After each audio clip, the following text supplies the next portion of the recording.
Sir आप hello, अब sound आ रहा है सही? हाँ आवाज आ रही है। हाँ ठीक, ओके। एक्चुअली सर आप बोलिए, स्टार्ट करिए सर। अब तो मुझे भाई तुम यहीं पे रहोगे ना? ओके हाँ तो स्टार्ट ओके आज के हमारे गेस्ट स्पीकर है डॉक्टर अभिनंदन बनर्जी। इनका मैं छोटा सा इंट्रो दे रही हूँ। डॉक्टर अभिनंदन बनर्जी चौथी पीढ़ी के होम्योपैथिक डॉक्टर हैं। डॉक्टर अभिनंदन बनर्जी के पिता का नाम स्वर्गीय डॉक्टर अनूप कुमार बनर्जी है। डॉक्टर बनर्जी का जन्म 14 सितंबर 1986 को हुआ था। डॉक्टर अभिनंदन ने पहली बार स्कूली शिक्षा रामकृष्ण विवेकानंद मिशन बैरक पश्चिम बंगाल में शुरू की। इसके बाद उन्होंने होम्योपैथी मेडिकल संयुक्त प्रवेश परीक्षा उत्तीर्ण कर Birbhum Vivekananda homeopathy medical college अस्पताल सैथिया वीरभूम से BHMS की डिग्री पूरी की। इसके बाद उन्होंने GD memorial homeopathic medical college and hospital Patna Bihar से MD की डिग्री पूरी की। डॉक्टर बनर्जी ने अपनी MD की डिग्री उत्तीर्ण की और फिर वह 9 वर्षों तक GD memorial homeopathic medical college अस्पताल पटना और फिर Birbhum Vivekananda homeopathic medical college and hospital में मेडिसिन प्रैक्टिस में व्याख्याता रहे।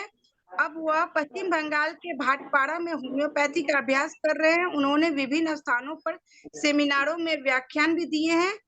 इसमें जयपुर में दोनों के सेमिनार और पटना में आदरणीय स्वर्गीय डॉक्टर बी साहनी सेमिनार उल्लेखनीय है। बचपन से ही होम्योपैथी चिकित्सा पद्धति से जुड़े रहने के कारण वह एक होम्योपैथ है। इनका आज का विषय है जिससे वे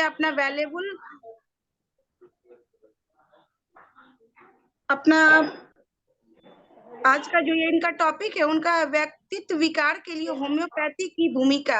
सो ओवर टू यू सर, आपका IFPH मंच पर बहुत बहुत स्वागत है। Over to you sir. नमस्कार नमस्कार नमस्कार नमस्कार। मेरा साउंड सुनाई पड़ रहा है सही तरह से? अभी साउंड आ रहा है सही तरह से? Yes sir, okay, very clear. No problem no problem no problem. Okay, थोड़ा सा मैं बैक कैमरा करवा देता हूँ।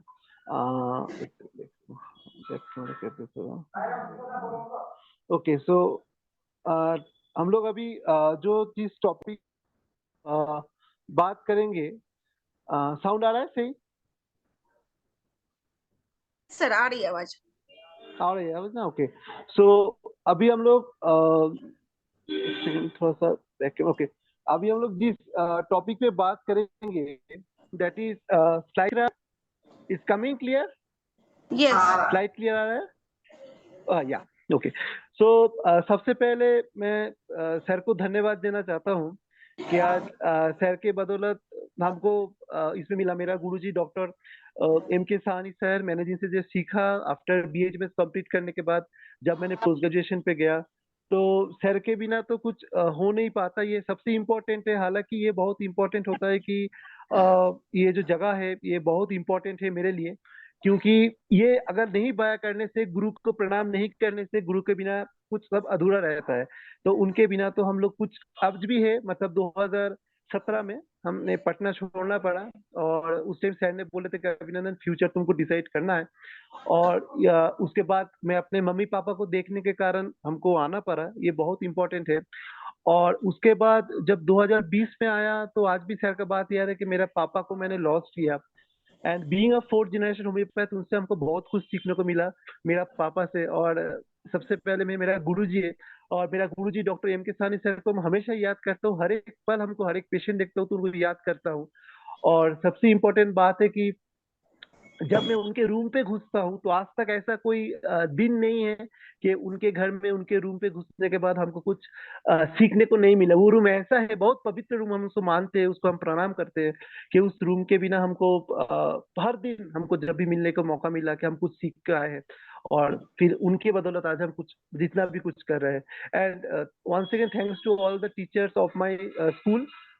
जो मेरे स्कूल है रामकृष्ण विवेकानंद मिशन, उनके सारे टीचरों को, मेरे Birbhum Vivekananda homeopathy medical college hospital के सारे टीचरों को, और मेरे GD memorial homoeopathy medical college doctor Ramji Singh sir, doctor MK Sahni sir, doctor Verma sir, सभी को, क्योंकि उनके बिना तो हम कुछ है ही नहीं। और मेरे माता पिता को हम हमेशा नमन करते हुए आज कुछ जब मौका मिला, और मेरे every student, GD memorial homoeopathy medical college के सारे स्टूडेंट एंड साइथिया के सारे स्टूडेंट एवं बंगाल के सारे स्टूडेंट को नमन करते हुए आज हमको सर ने मौका दिया। तो बट मैं दार्जिलिंग अचानक चला आना पड़ा, तो थोड़ा सा नेटवर्क प्रॉब्लम हो रहा है, तो इसके लिए हम माफी चाहते हैं सबसे। बट एनी हाउ कोशिश करेंगे कि आज जब हम आए हैं तो कुछ बोल के जाए जो सच में जो सीखा हूँ, जो हमको समझ में आया, उसको हम शेयर करते हैं। तो first topic that is personality disorder and homeopathy management. मतलब एक पर्सनालिटी, ये एक बहुत इंपॉर्टेंट चीज है, और इसमें सबसे इंपॉर्टेंट जिनको शेयर करने के बिना कुछ नहीं होता है वो doctor Christian Friedrich Samuel Hahnemann है। तो उनके बिना तो कुछ होता भी नहीं है, वो बहुत इंपॉर्टेंट सा चीज है।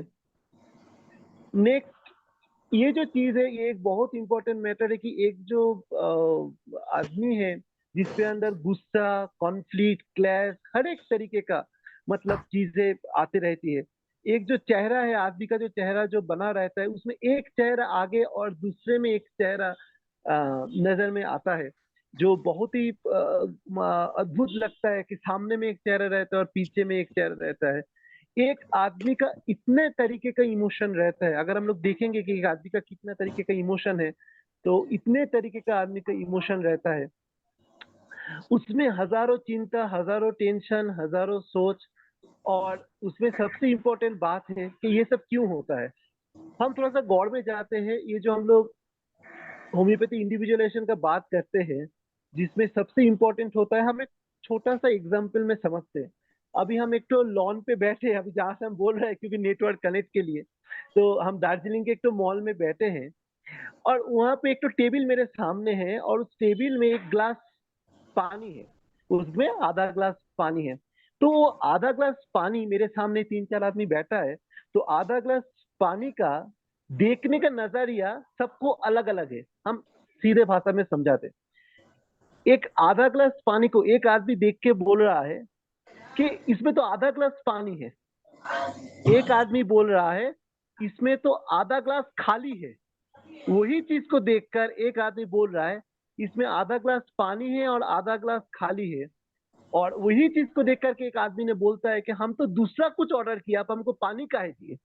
तो एक ही चीज को देखने का नजरिया चारों आदमी का चारों तरीके का होता है।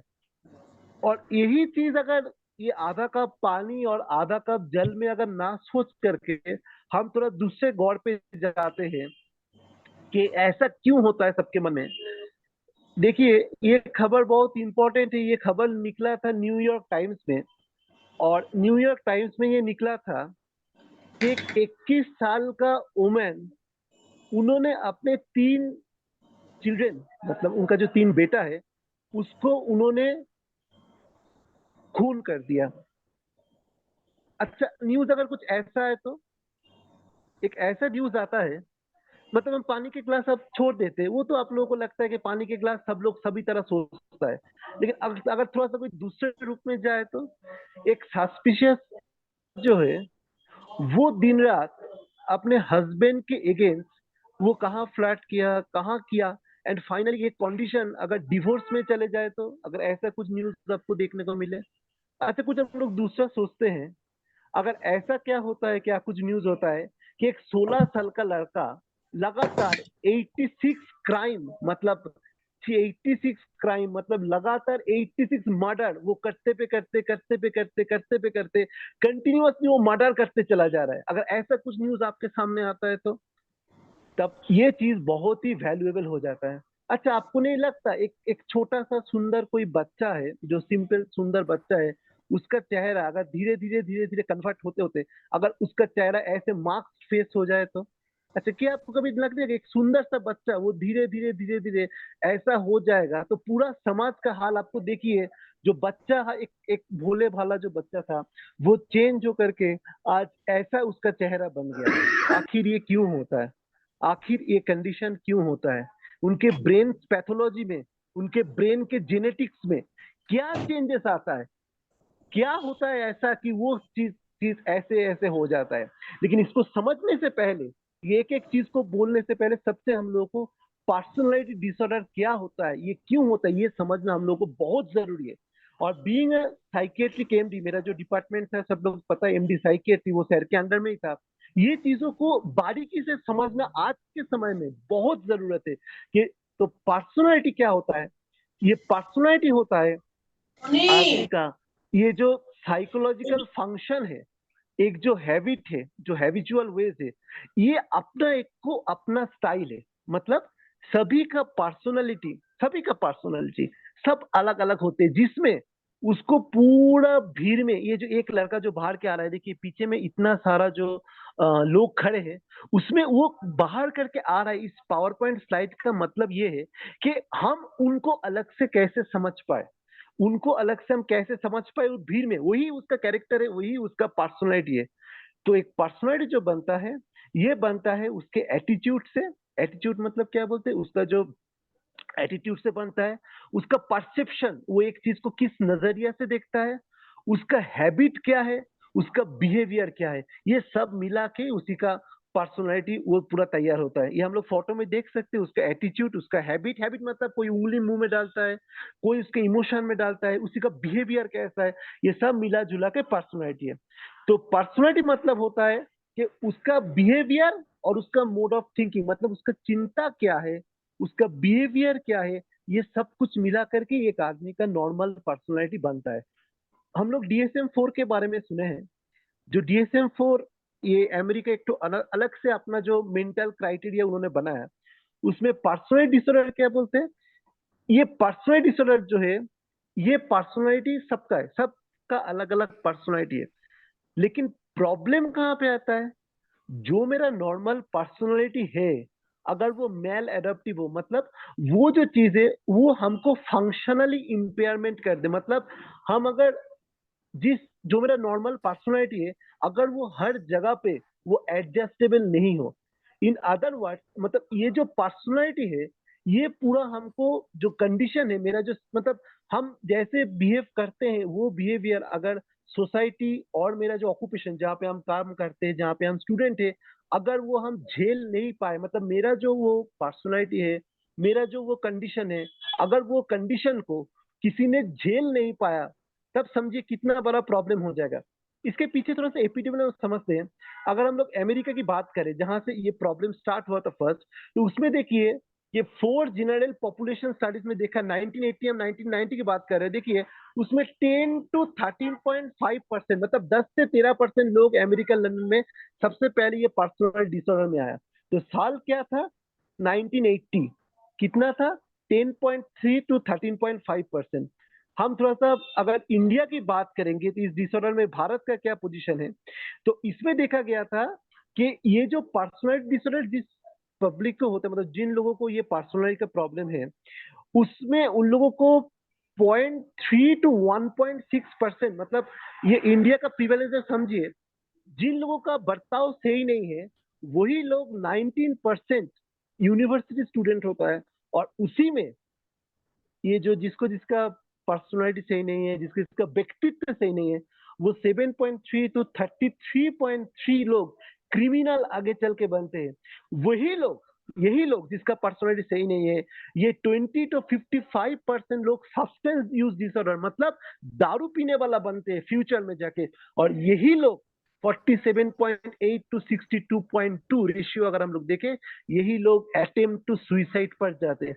कितना इंपॉर्टेंट है ये बात, कि अगर हम लोग इसी पर्सनालिटी को पहले से नहीं अटक पाए, ये हम नहीं बोल रहे, ये पूरा डेटा बोल रहा है। आपको हम ग्राफ थोड़ा सा दिखा दे, देखिए ये जो यूनिवर्सिटी स्टूडेंट है, इसमें देखिए अटेम्प्ट टू सुइसाइड सबसे ज्यादा है, जो आज के जमाने में बहुत ज्यादा हो रहा है। यही लोग दारू पीने वाला, जितना भी खराब खराब चीजें है, अगर हम लोग इसको, ये इतना इंपॉर्टेंट है आज के जमाने में, मैटर जो इंपॉर्टेंट है, यही लोग जो क्रिमिनल्स बनते हैं, और यही लोग आगे चल के जितना भी खराब खराब नाशा, यही लोग चेंज होता है, सब लोग नहीं होता है। सो ये बहुत बहुत इंपॉर्टेंट टॉपिक है। अगर हम लोग इस टॉपिक को नहीं समझेंगे, तो बहुत प्रॉब्लम आ जाएगा। सेक्स रेशियो में उतना कुछ खास नहीं है, बिकॉज ये जो पर्सनल डिसऑर्डर है, ये दोनों दोनों सेक्सों में, मतलब मेल एंड फीमेल दोनों में ये बहुत इंपॉर्टेंट पार्ट लेता है। अब सवाल है, देखिए हमको थोड़ा सा एक चीज आपको सामने पकड़ाते हैं। ये जो पर्सनल डिसऑर्डर है, हम लोग पुराना लिटरेचर में देखें कि ये पर्सनल डिसऑर्डर का जो 1980 और 1990 का हम बात कर रहे थे, उसमें इसका नंबर था 6 to 11%। लेकिन आज इसका देखिए साइकियाट्री में हर एक इंडोर पेशेंट ऑलमोस्ट 50% लोग, मतलब कितना रेशियो जंप किया, 6 to 11 था। लोगों को पहले मेंटल, हम लोग बोलते हैं कि पर्सनालिटी प्रॉब्लम है, हम लोग ऐसे सोचते थे। अभी इसका रेशियो देखिए नियरली 50%, मतलब कितना हाई अमाउंट पे बढ़ गया। अब इसमें प्रॉब्लम क्या है, अगर ये अमाउंट 50% पे चला जाएगा तो डेफिनेटली ये जो साइकेट्रिक डिसऑर्डर है, ये जो मेंटल डिसऑर्डर है, ये क्रिमिनल, ये अल्कोहल यूज डिसऑर्डर, ये जो जितना लोग दारू पीता है, जितना लोग क्रिमिनल बनते हैं, इसका नंबर भी उसी तेजी स्पीड से जंप करेगा। एक चीज बहुत इंपॉर्टेंट होता है, तो ये पर्सनल डिसऑर्डर जो है, इसमें जो लोगों का प्रॉब्लम होता है उसमें क्या है, ये अपने फैमिली पे झेल नहीं सकता। मतलब अगर किसी के साथ शादी हुआ जिसका पर्सनल डिसऑर्डर का प्रॉब्लम है, तो वो अपने फैमिली को ठीक तरह से आगे लेके नहीं जाएगा। मतलब the number of divorce condition day by day increase कर जाएगा। अगर इनका एकेडमिक होगा, मान लीजिए बच्चा स्कूल में गया है, स्कूल में इतना बुरी तरीके का हरकतें कर रहा है कि उसका कंडीशन, उसका व्यक्ति तो ठीक नहीं है ना, तो वो पढ़ाई भी ढंग से नहीं कर पा रहा है। एम्प्लॉयमेंट, नौकरी करने गया तो जितना भी उसका कलीग्स है, जितना भी जिसके साथ वो नौकरी करता है, उसके साथ भी इसको बर्ताव सही नहीं रहेगा। एंड अदर फंक्शनल लॉस, मतलब जहां जहां इनका जिम्मेदारी दिया जाएगा, इनका पूरा प्रॉब्लम ये उसी जगह जगह पे ये करने लगेगा। तो हम लोग अगर देख ले कि कितना तरह का होता है, उसका पढ़ाई, उसका एजुकेशन, उसका फ्यूचर, उसका संसार, हर जगह पे हम सीधा सीधा लिख दिया। देखिए, it's an well established relationship. ऐसे नहीं कि किसी के मनगढ़ंत कहानियां चल रहा है। अगर जिसका पर्सनल डिसऑर्डर हो, उसके साथ अगर क्राइम की अगर कंडीशन हो, तो almost it's 70 to 80% crime, alcohol 60 to 70%, and personal disorder and drug abuse 70 to 90%। हम जिसको बार बार बोल रहे हैं कि अगर आपका पर्सनैलिटी सही नहीं है, तो क्राइम, एल्कोहल, ड्रग एब्यूज, ये सब सोसाइटी में बहुत बड़ा इंपॉर्टेंट चीज होने जा रहा है। ये बहुत इसका नंबर बढ़ जाएगा। So person with personal disorder increase the mortality rate in suicide and accident, not only suicide but also accident। आप सोच रहे हैं ये तो नॉर्मल सड़क पड़ रहा है, नहीं, ये नॉर्मल सड़क नहीं पड़ कर रहा है, इसी को एक्सीडेंट होगा। आप पहले से प्रेडिक्ट कर सकते हैं, क्योंकि उन्होंने जिस जगह से रास्ता क्रॉस कर रहा है, जिस जगह से रोड साइड क्रॉस कर रहा है, वो नॉर्मल आदमियों की तरफ वो नहीं क्रॉस कर रहा है। That is the main problem. History थोड़ा सा बता रहे थे, फिलिप पिनेल 1809, जो पहले यूरोपियन साइकेट्रिस्ट थे, फिलिप पिनेल, जिनने ये पहली बार जिक्र किया कि ये चीजें ऐसे नॉर्मल नहीं है, ये सब आदमियां नॉर्मल ये सब बिहेव नहीं कर रहे हैं। आगे जाते हैं सिग्मॉइड फ्रॉइड, जिसको साइकेट्री हम लोग हमेशा जिक्र करते हैं, जिसका historical personality. Karl Abraham 1909, Emil Kraepelin 1921, बहुत इंपॉर्टेंट लोगों का योगदान रहा।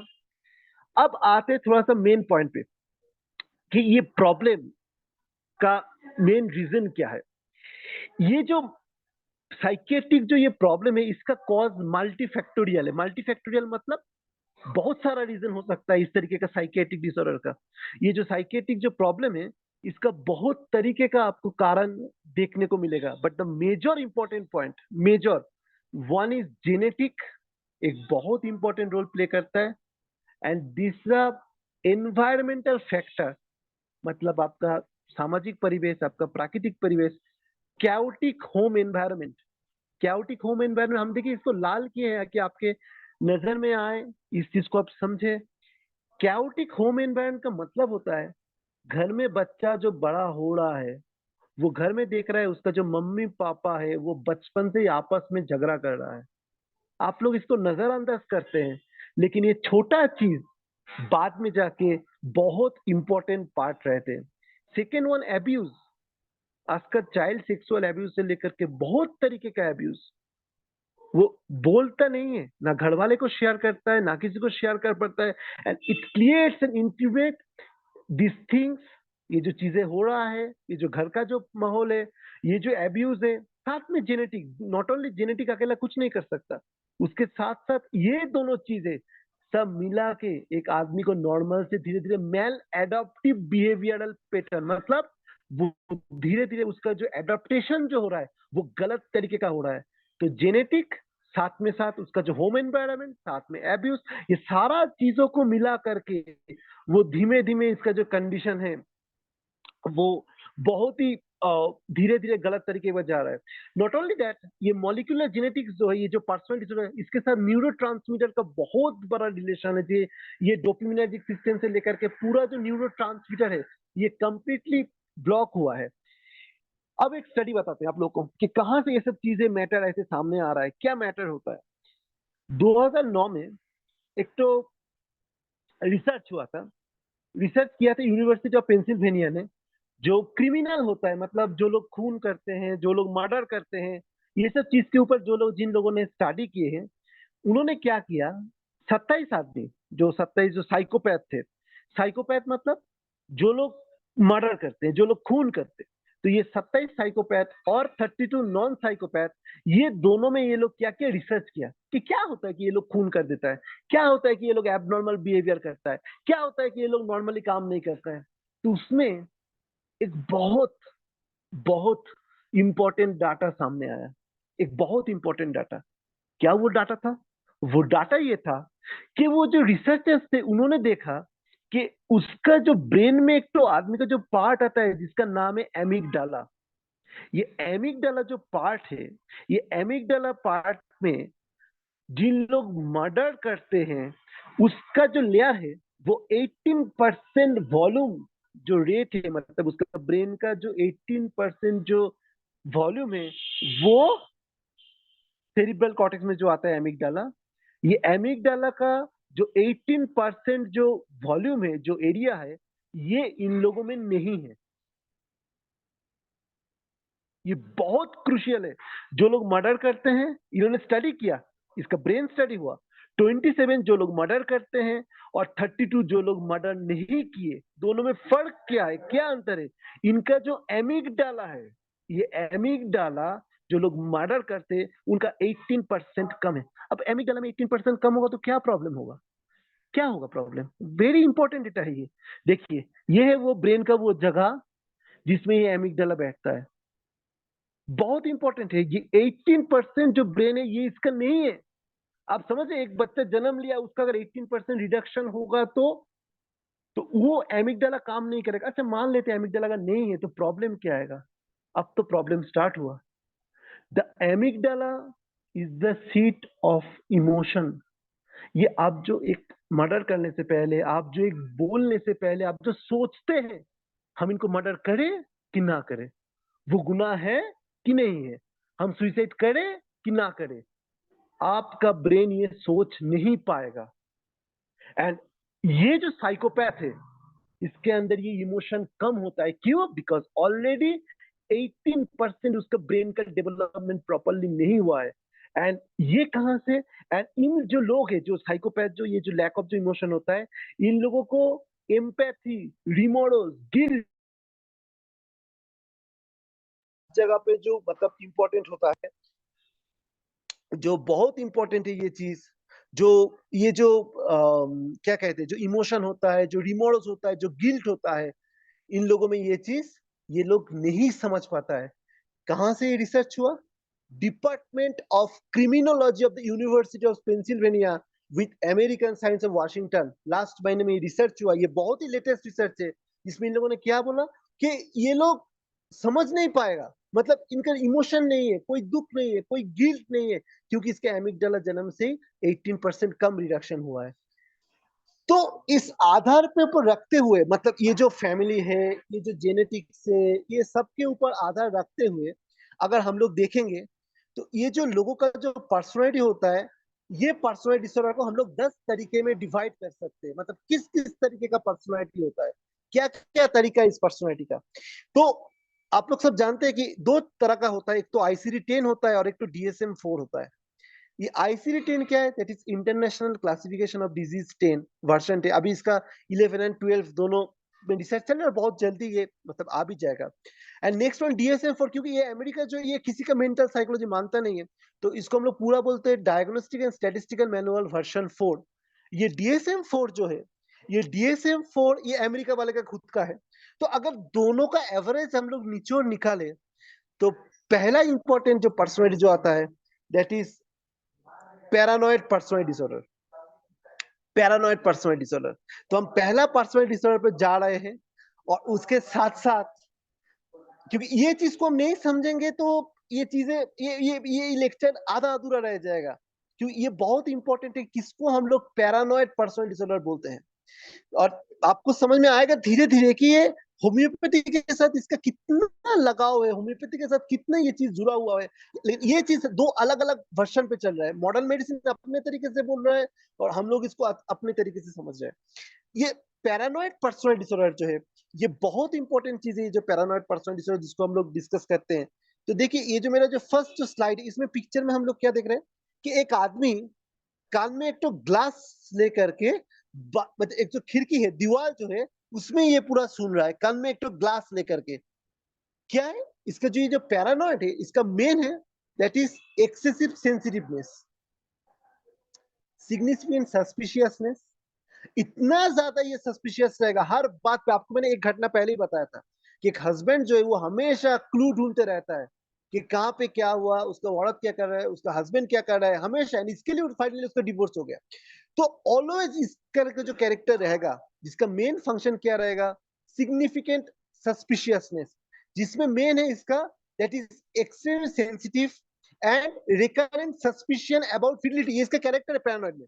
Recurrent suspicion about is fidelity, मतलब उसका पार्टनर क्या कर रहा है, वो क्या कर रहा है, and their emotional life tends to dominated by the distrust. इसका अगर आप लाइफ देखेंगे, इसमें distrust, hostility with the people, and finally ये लोग हार्म करने के लिए चल जाते हैं। पहले इनका हार्म करने का कोई मतलब नहीं था, लेकिन मेन मेन पॉइंट इनका दैट इज ये लोग बहुत सस्पिशियस होते हैं, स्पेशली अबाउट द पार्टनर। जो इनका हस्बैंड है, मान लीजिए वाइफ के लिए होता है, जो वाइफ है हस्बैंड के लिए होते हैं, जो बेबापा है जो बेटा के लिए होता है, जो बेटा है वो बाप के लिए होता है। आप समझिए, हमेशा आपको ऊपर कोई शक करेगा, हमेशा आपका अगर ऊपर कोई शक करेगा कंटिन्यूअसली, तो फाइनली आपकी लाइफ कैसे बीतेगा। कंटिन्यूअस एक आदमी आपको शक कर रहा है, हर बात पे शक कर रहा है। एंड ये चीज जो है, इसको जो क्राइटेरिया है, ये चीज जो, इसको मॉडर्न मेडिसिन क्या बोलते हैं, that is paranoid personality disorder. ये हो गया उन लोगों की भाषा में। अब थोड़ा सा हम लोग होम्योपैथी को इसमें इनकॉर्पोरेट करते हैं। अगर ये चीज का हमको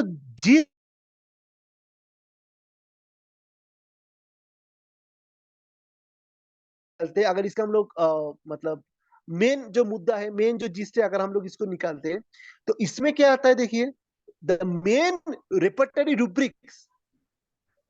इसको हम लोग अपने भाषा में आप समझते हैं, वो तो पैरानॉइड पर्सनालिटी डिसऑर्डर बोल दिया। इसका कोड क्या है, ये जो बंदा जो कर रहा है, इसका मेन कोड क्या है, अगर हम लोग देखेंगे, दैट इज सस्पिशियसनेस। ये हमने अपने तरीके से समझा इसको, कि वो लोग बोलते हैं, इसका भाषा क्या देता है modern medicine, that is paranoid personality disorder. हम लोग बोलते हैं आपके पास पैरानॉइड पर्सनालिटी डिसऑर्डर का कोई दवा है, तो हम लोग बोलेंगे ये क्या है। हम लोग तो टोटलिटी कर, देखिए अगर हम लोग गौर करेंगे एक एक सिम्टम को मॉडर्न मेडिसिन के, वो लोग बोल रहे हैं साइकेट्री में paranoid personal disorder, and ultimately अगर हम लोग उनका दवा में जाएंगे, तो सबको नींद की कॉमन प्लेटफॉर्म ये लोग जो करते हैं, that is the habit of 90% people. वो लोग कौन नींद की गोलियां दे देते हैं, दवा रहेगा तब ना वो करेगा। बट अगर आप लोग होम्योपैथी में देखेंगे, it has got vast vast opportunity, vast opportunity. अगर हम लोग फर्स्ट पॉइंट में देखेंगे, द मेन पॉइंट इनका जो देखेंगे, दैट इज एक्सेसिव सस्पिशियसनेस। इसका मेन कोर अगर हम लोग जोड़ेंगे, तो अगर हम लोग रेपर्टरी रूब्रिक में जाएंगे, हमने इनको जोड़ने का कोशिश किया कि ये पैरानॉइड के साथ हम लोग अपने सिस्टम को कैसे जोड़े, अपने सिस्टम में इसका क्या यूटिलिटी है, अपने सिस्टम में हम इसको कैसे देखेंगे। जब हम लोगों ने रेपर्टरी खोजा, तो उसमें mind suspiciousness, mind suspicious, hiding things from him people heart, वो हमेशा हाइड करना चाहते हैं। Mind suspicious enemy considering everybody, सब उनका दुश्मन है। Mind secretive, mind suspicious insulting. मेरे हिसाब से अगर हम लोग इस बेस के ऊपर ये जो पैरानॉइड पर्सनालिटी डिसऑर्डर जो है, अगर हम लोग इसके पार्ट से जोड़ेंगे, ये बहुत इंपॉर्टेंट चीज है। ये दोनों को, मतलब ये जो पैरानॉइड पर्सनालिटी डिसऑर्डर के साथ रेपर्टरी रूब्रिक, वो लोग अपने हिसाब से बोल रहे हैं, वो लोग अपने हिसाब से कैटेगराइज कर रहे हैं, ठीक है, अच्छी बात है। लेकिन अगर आप अपने हिसाब से कैटेगराइज कर रहे हैं, लास्ट में इसका कोई सोल्यूशन नहीं बनता, नींद की कोई गोली खिला देना, they have nothing the treatment in the modern medicine. But अगर हम लोग कोशिश करेंगे, क्योंकि आपके रेपर्टरी में रूब्रिक 200 साल पहले, thanks to doctor Hahnemann homoeopathy and thanks to the other part, कि आज से 200 साल पहले इन लोगों ने इस टॉपिक के बारे में सोचा है। इतना दिन पहले उन लोगों ने सोचा है कि ये जो रेपर्टरी जो रूब्रिक है, ये जो पार्ट है, एक एक चीजों को, हम लोगों के पास दवा है इसका, but needs to be more research, needs to be more utility, कि इतना ज्यादा ये सब कंडीशन हम लोग पेशेंट को, और होता है ऐसा, क्लिनिक में तो हर एक पेशेंट को मिलता है। तो पैरानॉइड पर्सनालिटी डिसऑर्डर, जो मेन पर्सनालिटी डिसऑर्डर हम लोग का है, इसका मेन पॉइंट है सस्पिशियसनेस। हम लोग दूसरे कोड पे चलते हैं। हर एक के क्लिनिक में हमको हमको हमको यकीन है कि हर एक डॉक्टर के क्लिनिक में इस तरीके का पेशेंट आता होगा, लेकिन ये जो पैरानॉइड पैरानॉइड वो लोग बोलते हैं, वो लोग जो अपने हिसाब से बोलते हैं, वो उससे भी ज्यादा अच्छा दवा हम लोगों के पास है। देखिए, ये जो दूसरा है पर्सनल डिसऑर्डर जो आज के टॉपिक में हम कहना चाहते हैं, वो है सिजोइड पर्सनल डिसऑर्डर। ये क्या है? देखिए, फोटो में ही दिख रहा है आपको, 4 आदमी एक तरफ है और ये अकेला हमेशा दूसरा जगह है। मतलब इसका कैरेक्टर क्या होगा?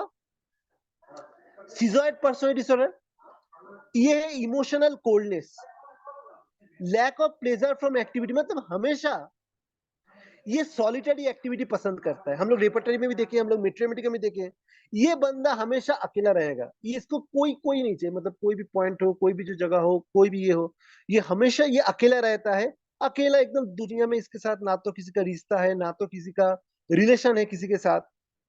ये जो सिजोइड जो पर्सनल डिसऑर्डर के जो आदमी होते हैं, ये दुनिया में हमेशा अकेला रहते हैं। अकेला, किसी के साथ इसके रिलेशन नहीं, किसी के साथ इसका कोई दोस्ती नहीं, ना इनको कोई दोस्त चाहिए, ना इनको कोई कंडीशन चाहिए। तो ये जो पर्सनल डिसऑर्डर, इन लोगों को हिसाब से इनको ये लोग नाम दे दिया, दैट इज सिजोइड पर्सनल डिसऑर्डर। एक नया पर्सनल डिसऑर्डर का इन लोगों ने नाम दिया, that is schizoid personality disorder.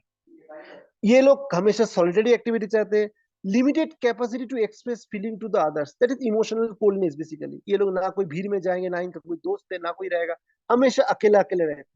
अब इसके अगर हम मेन जोड़ेंगे तो इसको क्या है? दैट इज एलूफ, आइसोलेटेड और विथड्रॉन। एलूफ, आइसोलेटेड और विथड्रॉन। देखिए, हमने होम्योपैथी के साथ जोड़ रहा है, बात मॉडर्न मेडिसिन की कर रहा है, लेकिन हम हर एक बात पे अब ये देखिए, ये जो पहले मैंने आप लोगों को बताया, ये जो सस्पिशियस साइकोटिक जो होते हैं, जो पहली बार जो मैंने जिक्र किया, जो हम लोग बोलेंगे जिसको पैरानॉइड पर्सनालिटी डिसऑर्डर, उसका भी ट्रीटमेंट है नींद की दवा।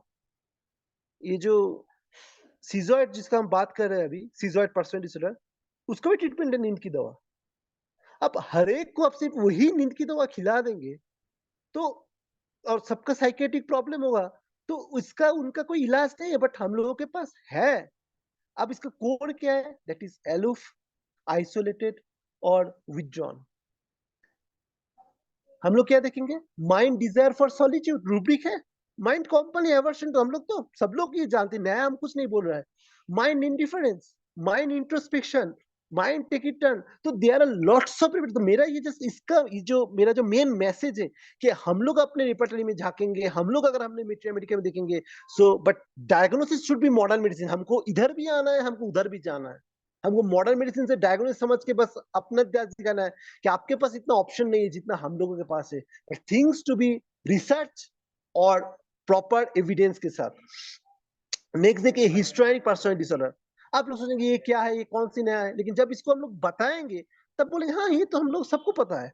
हिस्टोरिक पर्सनल डिसऑर्डर एक अलग सी पर्सनल में, हमेशा कंटिन्यूअस अटेंशन सीकिंग एटीट्यूड। हम नहीं बोल रहे, मॉडर्न मेडिसिन बोल रहे हैं, ये कोई मेरा बात नहीं है, द मॉडर्न मेडिसिन का एक्सप्रेशन है।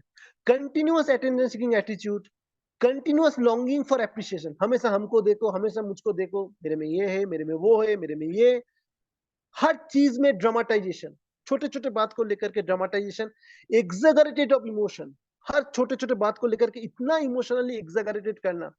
Over concern of physical attractiveness, ऐसा ऐसा कपड़ा पहनेगा, देखिए हमने फोटो दिया, देख के आपको लगेगा ये कौन है भाई, इसको हमको देखना है। मतलब हमेशा इसका जो एटीट्यूड जो होता है, ये हमेशा इसका जो, और हर बात में एंगर आउटबर्स्ट और कमोन, छोटे छोटे बात में ऐसे चिल्लाएगा, ऐसे गुस्सा करेगा।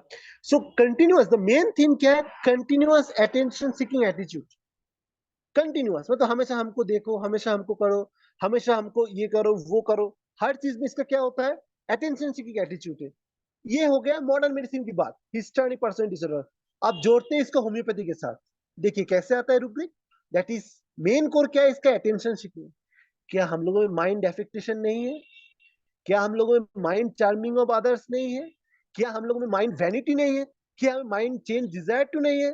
क्या हम लोगों में माइंड एक्साइटमेंट डिजायर फॉर नहीं है? देखिए, ये तो हम कुछ ही रूब्रिक का दिए हैं, मतलब कितना रूब्रिक डालेंगे, लेकिन हमने जोड़ा है इस दोनों चीज को, हम लोग एक साथ जोड़ के ये कहने का कोशिश किए कि अगर हम लोग अपना रेपर्टरी देखेंगे तो we have got more options, हम लोग के पास और भी बहुत डेप्थ में दवा है। बट एप्टीट्यूड क्या है, डायग्नोसिस सही करना है, साथ में मेडिसिन में आपकी गहराई लाना जरूरी है। अगर गहराई नहीं होगा रेपर्टरी में, अगर गहराई नहीं होगा डेप्थ में, मेरा गुरुदेव पूजनीय डॉक्टर एम के साहनी सर है, हम हर वक्त पे उनको मतलब एक एक ग्रुप हम जो लोग हमको जानता था उस टाइम में, हम आज भी हम सर के साथ जाते थे जो कैंसर हॉस्पिटल, महावीर कैंसर संस्थान में। तो पेशेंट का भाषा को कैसे रूब्रिक में कन्वर्ट करना होता है, जब तक वो आप नहीं जानेंगे एग्जैक्ट वर्ड में कैसे रूब्रिक होता है, आपका डेप्थ नहीं रहेगा, आप नहीं सॉल्व कर पाइएगा। अब मेरा यकीन मानिए, अगर आपको वो टोटलिटी पे जाना है, उस जगह पे पहुंचना है, मेंटल तक रीच करना है, आपको साइकेट्री, होम्योपैथी में क्या होता है ना, ये साइकेट्री का बहुत मतलब ये मेंटल इसका तो कोई क्वेश्चन नहीं आता है ना, बीएचएमएस में प्रॉब्लम इस जगह पे, तो लोग सोचते हैं ये गहरा है, मतलब ये अलग अधूरा है, इनको कोई पढ़ना नहीं चाहिए। हालांकि होम्योपैथी में इससे सबसे ज्यादा इंपॉर्टेंट है, क्योंकि हर एक पेशेंट, मान लीजिए आपका जीआई प्रॉब्लम लेके आया, मान लीजिए आपका पेट के प्रॉब्लम लेके आया, आपका रेस्पिरेटरी प्रॉब्लम, क्या उसमें आप माइंड नहीं देखेंगे? आपको हम बता दें, जो साइकेट्री, जो केस्टिंग का जो पहला किताब है नीरज आहूजा, हम बहुत सिंपल किताब की बात करते हैं, वो नीरज आहूजा ने फर्स्ट लाइन लिखा है, आज के जमाने में जो मेंटल केस्टिंग है, ये सिर्फ साइकेट्री डॉक्टर को नहीं समझना है, ये समझना है सारे डॉक्टर को, बिकॉज आज के जमाने में 1/3 of the patient, 1/3 of the patient psychological problem में सफर कर रहा है। ये सबको समझना है, ऐसा नहीं कि एमडी साइकेट्रिक अलग हो गया, नहीं, ये आपके क्लिनिक में भी आ सकता है। आप ये नहीं समझेंगे तो ये नहीं पॉसिबल हो सकता। नेक्स्ट हम लोग आते हैं डिपेंडेंट पर्सनल डिसऑर्डर। देखिए एक नया पर्सनल डिसऑर्डर जो आता है, that is dependent personal disorder. इसमें क्या है इस डिपेंडेंट पर्सनल डिसऑर्डर में, देखिए फोटो देखिए आपको समझ में आ जाएगा, हमको कुछ कहना ही नहीं पड़ेगा। फीलिंग अनकंफर्टेबल और हेल्पलेस व्हेन अलोन, ये बंदा अकेला हेल्पलेस हो जाता है। When alone he is feeling uncomfortable, ये अकेला कोई डिसीजन नहीं ले पाता। देखिए आप तो समझ ही गया कि आपके मेट्रो अमेरिका में आपके दिमाग में जब मैंने ये बोला कि ये preoccupation with the fear of being abandoned with the person with the home has close relationship, limited capacity to make every decision, जब हमको मैंने बोलेंगे कि ये बंदा जो है ये कोई डिसीजन ले नहीं पाता है, आपके दिमाग में मेट्रो अमेरिका का ड्रग आने लगा। आप सोच लगे, हाँ क्या ये तो कैलकुलिया कर्व नहीं है सर, क्या बात बोल रहे हैं, क्या डिपेंडेंट डिपेंडेंट क्या बोल रहे हैं सर, तो कैलकुलिया कर्व बोल रहे हैं, सीधा सीधा बोलिए ना कैलकुलिया कर्व की बात कर रहे हैं। नहीं सर, हम तो डिपेंडेंट पर्सनल डिसऑर्डर का बात कर रहे हैं। देखिए क्या लिखे है उसमें, limited capacity to make everybody decision without an excessive amount of advice of reassurance from other, ये खुद कोई डिसीजन ले नहीं पाता है। इसका ऐसे इस फोटो का मतलब ये है, वेरी सिंपल है, कि इसका बंदा इसको छोड़ के जा रहा है, भाई तू मत जा कहीं भी, तू यहीं पे रुक जा, तेरे बिना मेरा कोई डिसीजन। कपड़ा खरीदने गए बाजार से, लाल ले कि नीला ले, नीला ले कि सादा ले, सादा ले कि लाल ले, क्या लेंगे? तो इसका जो एक बहुत इंपॉर्टेंट पार्ट है, that is dependent personal disorder, जो हम लोग बहुत इंपॉर्टेंट इस चीज को हम लोग दोहराते हैं। हम इसको रेपर्टरी के साथ, रूब्रिक के साथ जोड़ा जाए। ये जो रूब्रिक है आप देखिए, होम्योपैथी में क्या इसका बोला है, that is self critical, dependence of others, mind undertaking lacks, mind fear of alone being, mind responsibility aversion to, mind confidence want of self confidence। Repertory rubric है, हम कुछ नहीं बोल रहे हैं, ये सारा चीज जो है ये रेपर्टरी में ये सब लिखा है, हम बस दोनों चीजों को जोड़ रहे हैं। उन्होंने ये बोला, हमने ये बोला, उनके पास इसका कोई दवा नहीं है, हमारे पास है। अब रेपर्टरी रूब्रिक देख लीजिए, that is undertaking lacks will power, mind fear of alone being, mind responsibility aversion to, वो रिस्पांसिबिलिटी लेना ही नहीं चाहता। आप बोल रहे हैं बताओ तो घर का कलर क्या होगा, अपने भाई को जूस आप भी ठीक कर दीजिए भैया, आप बड़े, अरे बड़े बड़े कुछ नहीं, वो डिसीजन लेना ही नहीं पता है। प्रॉब्लम इस जगह है, लेकिन हम लोग मेन मोड तक पहुंचते नहीं है। देखिए एक अनदर है एवॉइडेंट पर्सनालिटी डिसऑर्डर। हम लोग कुछ मिनट पहले एक तो पर्सनालिटी डिसऑर्डर का हम लोग जिक्र किए थे। एवॉइडेंट में क्या है, देखिए देखिए फोटो देखिए थोड़ा, इसमें क्या है कि सारे उंगली इधर दिखा दिया। क्या है problem, feeling of inferior to others, feeling of inferior to others. क्या प्रॉब्लम है इसका, सभी लोग इसको उंगली दिखा दिया है। preoccupied with being criticized or rejected in social situation, preoccupied being rejected, मतलब उसको हमेशा ये लगता है कि हमको सभी लोग क्या होगा, ये रिजेक्ट कर लेगा, हमको हमेशा क्या होगा, सब लोग क्या करेगा, रिजेक्ट कर देगा। प्रीऑक्युपाइड, देखिए ना, हम मम्मी शादी में नहीं जाएंगे, क्यों, तुम क्या हो जाएगा, नहीं हमको ज्वाइंट में चांस नहीं मिला, सब लोग हमको पूछेगा क्यों तुम्हारा सिलेक्शन नहीं हुआ, क्यों आपको कहीं पे सिलेक्शन नहीं होता है। Avoid of social occupational activity. शादी में नहीं जाना, अरे सबका शादी में जा रहा है, सबका बच्चा, तुम नहीं जाओगे तो क्या बोलेगा? अरे मम्मी तुम अब समझने की कोशिश करिए, जहाँ पे जाएंगे ना वहां पे, तो वहां पे जाने के बाद सब लोग हमको सवाल करेगा कि क्यों नहीं आए तुम। तो that is avoidant personality disorder. बहुत इंपॉर्टेंट है ये अवॉइडेंट पर्सनालिटी डिसऑर्डर। क्यों आपने नहीं गए वहां पे? सब लोग तो जाता है, सबका बच्चा तो जाता है, तो आप क्या नहीं जाते? So that is main problem. ये चीज को अगर हम लोग देखेंगे कि अवॉइडेंट पर्सनालिटी डिसऑर्डर बहुत इंपॉर्टेंट होते हैं, ये जो चीज है इतना ज्यादा इंपॉर्टेंट होते हैं, तो ये लोग नहीं जाने का कोशिश करता है। अब इसको हम लोग रेपर्टरी रूब्रिक के साथ जोड़ेंगे, इसके साथ अगर रेपर्टरी को हम जोड़ेंगे, that is mind confidence, want of self confidence, mind fear stranger, mind timidity, mind fear failure of. अब रेपर्टरी के साथ हम लोग इस रूब्रिक को जोड़े हैं कि क्या रेपर्टरी और मॉडर्न मेडिसिन क्या बोल रहा है। सो मेन प्रॉब्लम इसका कोर क्या है? Low self esteem. तो हमको क्या मेटेरियल, तो देखिए अवॉइडेंट कहाँ था, मेरा जो पैरानॉइड पर्सनालिटी डिसऑर्डर वो कहाँ है? सब अलग अलग अलग अलग है, लेकिन हम बस जोड़े, सबका दवा मेटेरियल मेडिकल में एक नहीं है। जो पैरानॉइड है, जो सस्पिशियस है, आप उठा के देख लीजिए, डिफरेंट जो ड्रग है हम लोगों का अलग है। जो ये जो कंडीशन है ये अलग है, जो सीजोइड है वो अलग है, अब जो डिपेंडेंट है वो अलग है, सबका ड्रग एक नहीं है, कंडीशन भी तो चेंज हो रहा है। We as a homoeopath the main thing that is totality. GI problem एक अच्छी बात है, बट मेंटल क्या है, माइंड किधर जा रहा है? यू हैव टू बी, सिर्फ माइंड नहीं, just I wanted to understand, not only सिर्फ माइंड, अब माइंड के साथ फिजिकल, जनरल और पर्टिकुलर सब जब तक नहीं जोड़ेंगे तब तक कंप्लीट टोटलिटी आपका नहीं पॉसिबल हो सकता है। Next one is very important, narcissistic person disorder. हमने कुछ मेरे क्या देखे थे, दैट इज अवॉइडेंट ना, सब लोग उसकी तरफ उंगलियां उठा के देख रहे हैं, हम लोग ऐसे देखे हैं। आप नार्सिस्टिक में क्या देखेंगे? देखिए, idea of grandiose and inflate sense of self importance, self importance. Next, narcissistic personality disorder, another important personality disorder, narcissistic personality disorder. Idea of self importance, hum, always showing hum, I, preoccupation with the fantasies of unlimited success, lack of empathy with others, lack of with exploitative behavior, attention seeking तो है, shaky self esteem। मैंने ये कर दिया, मैंने ये कर दिया कि आप इसको कर सकते हैं, मैंने ये कर दिया, कभी नहीं आप तो जूनियर है, आपको कैसे आएगा? नहीं आपको तो ये आता ही नहीं है, आपको कैसे ये समझ में आएगा? आपको क्या है, हम ये करते, आप कभी कर पाइएगा? उसके हर बात पे, हर छोटे छोटे टोन पे, हर बात पे आप उसका ये एटीट्यूड देखिएगा, दैट इज नार्सिसिस्टिक पर्सन। एक तो होता है जो अपने आप को खुद इंफीरियर समझता है, ये होता है हर चीज में अपने आप को सुपीरियर समझता है, हर बात पे, हर टोन पे, हर बात पे आपको ये नीचा दिखाने का हमेशा कोशिश करेगा, लेकिन ये नॉर्मल नहीं है। मॉडर्न मेडिसिन के लैंग्वेज में ये नार्सिसिस्टिक पर्सनालिटी, और ये कब हुआ? इतना दिन पहले, मतलब जब 2000 साल आ गया तब इन लोगों ने कैटेगराइज करने का कोशिश किया। लेकिन देखिए ब्यूटी ऑफ होम्योपैथी, जिसको हम बार बार जोड़ देते हैं, इसका रूब्रिक कैसे जोड़ेंगे हम लोग? Self importance. माइंड हॉटी कितना जमाना पहले था, mind element from modification, mind dictatorial talking with command.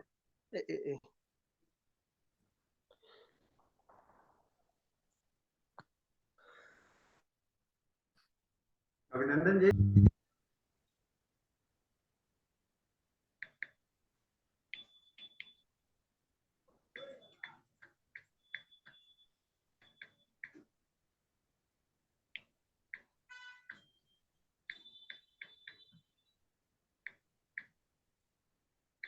Sound आ रहा है क्या? साउंड? हाँ अभी आवाज आ हेलो? रही है, आवाज आ रही है। हाँ। अभिनंदन जी, हम लोग का समय भी समाप्त हो गया है। हम लोग बस आप कंक्लूड कर लीजिए, आप कंक्लूडिंग। हाँ सर, बस बस बस बस कंप्लीट कर। कंक्लूडिंग हाँ हाँ बिल्कुल बिल्कुल। तो हम जो जिस चीज के बारे में सर रिक्वेस्टिंग से 2 मिनट्स ओनली। सो ऑब्सेसिव कंपल्सिव डिसऑर्डर जो लास्ट है, ये आप लोग सब जानते हैं, ये ओसीडी पर्सन डिसऑर्डर, एक लास्ट पर्सन डिसऑर्डर जिसके बारे में डिस्कशन करेंगे, that is feeling of excessive doubt, प्रीऑक्यूपेशन with the interference of task completion, excessive consciousness. ये ओसीडी होता है, मान लीजिए आपके क्लिनिक पे कोई आया जहाँ पे धूल है या कुछ है, सो ऑलरेडी रोज नोथिंग, लेकिन इसको रेपर्टरी कैसे जोड़ेंगे? तो mind perfectionist, mind fastidious, mind thought persistent, already we know. एक पर्सनैलिटी के साथ दूसरा personality at a time present हो सकता है, पर्सनैलिटी जहाँ पे सेट होता है वहाँ पे कंपैरिजन, अगर हम लोग छोटे बचपन से दोनों का कंपैरिजन एंड करेंगे तो शायद ये पर्सनैलिटी प्रॉब्लम एंड हो सकता है, हम लोग सुसाइड को रोक सकते हैं।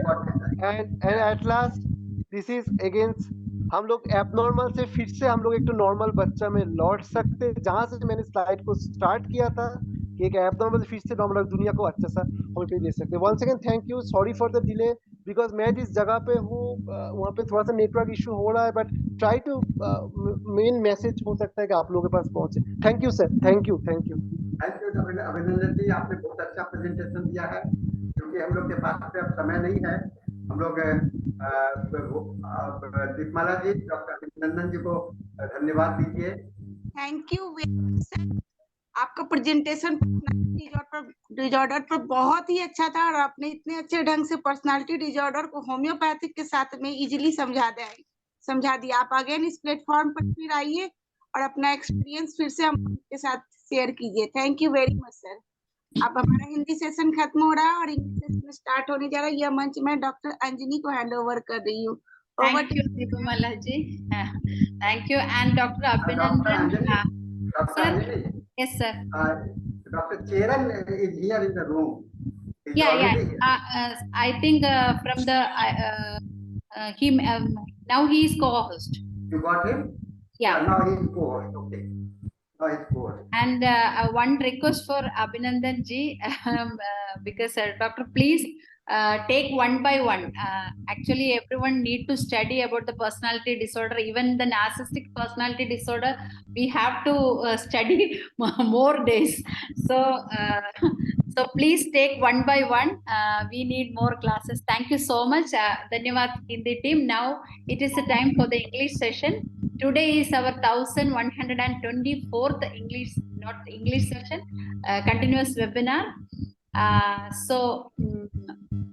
Today's our guest is Dr. Cheramannan. Before starting the session, we will have a silent prayer.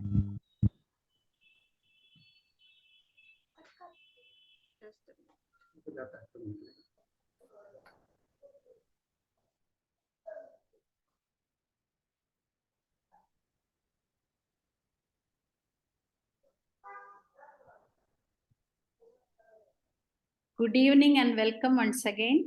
Welcome to English session. Today is our 1124th day. Today's our guest is Professor Cheramannan. He is BSc Zoology, MD in Homeopathy, MSc in Psychology, PGDHM in Hospital Management. He is a principal. He's a principal and professor in he was a professor in Sri Ram Homeopathic Medical College and Research Center, Chennai. He was the head of the Department of Organon and Homeopathic Philosophy in the same college, and 30 years of experience as a homeopath, and 23 years of experience as a professor, and 16 years as a principal. He got many awards for the best teacher, best principal, and he is a member of Board of Studies at Dr. MGR Medical University and member of faculty member, and appointed as the member of conducting inspections, and appointed as an examiner in MGR Medical University, and chairman of Blood Donors Association, and many rewards he has. So I am welcoming Dr. Cheramannan to our forum. Welcome, sir. Over to you, Dr. Cheramannan, please. Good evening, ma'am. Good evening, one and all. Now my voice is. Good evening, Dr. Yes, Cheramannan. clear, sir. Clear. Thank you very much. So first of all, I am very much thankful to our dear Sakani sir for giving this opportunity for me to participate in 1024th day of uninterrupted daily webinar of International Forum for Promoting Homeopathy. I am very much thankful to you. So actually, I am working in the Department of Organon for the past 23 years. So broadly speaking, even though many philosophies are there, I am very much concentrated with the Honeyman's organ of medicine. So for the past 23 years, I have only experience with the Honeyman's organ of medicine. So sir discussed with me, and also sir asking which topic you want to discuss. So just instead of going to all the subjects, sorry, all the topics in the organon, I think so. It is somewhat difficult topic discussed by Hahnemann, particularly that is called as one-sided disease. Because most of the disease, nearly 90%, above the 90%, we got that one-sided disease. Okay, so shall I share screen? Sure, sir. You can share. Yeah.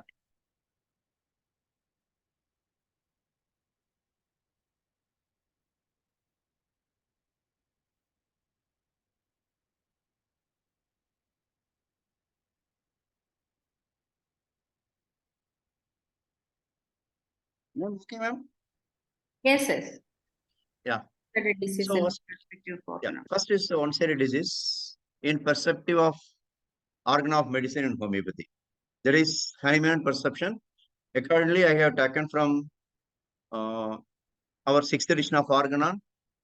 If I do any mistake, please forgive me, because it is a vast subject. So thank you for giving me the opportunity. Many philosophies and ideas will come and go, but the view of our master Hahnemann will last forever.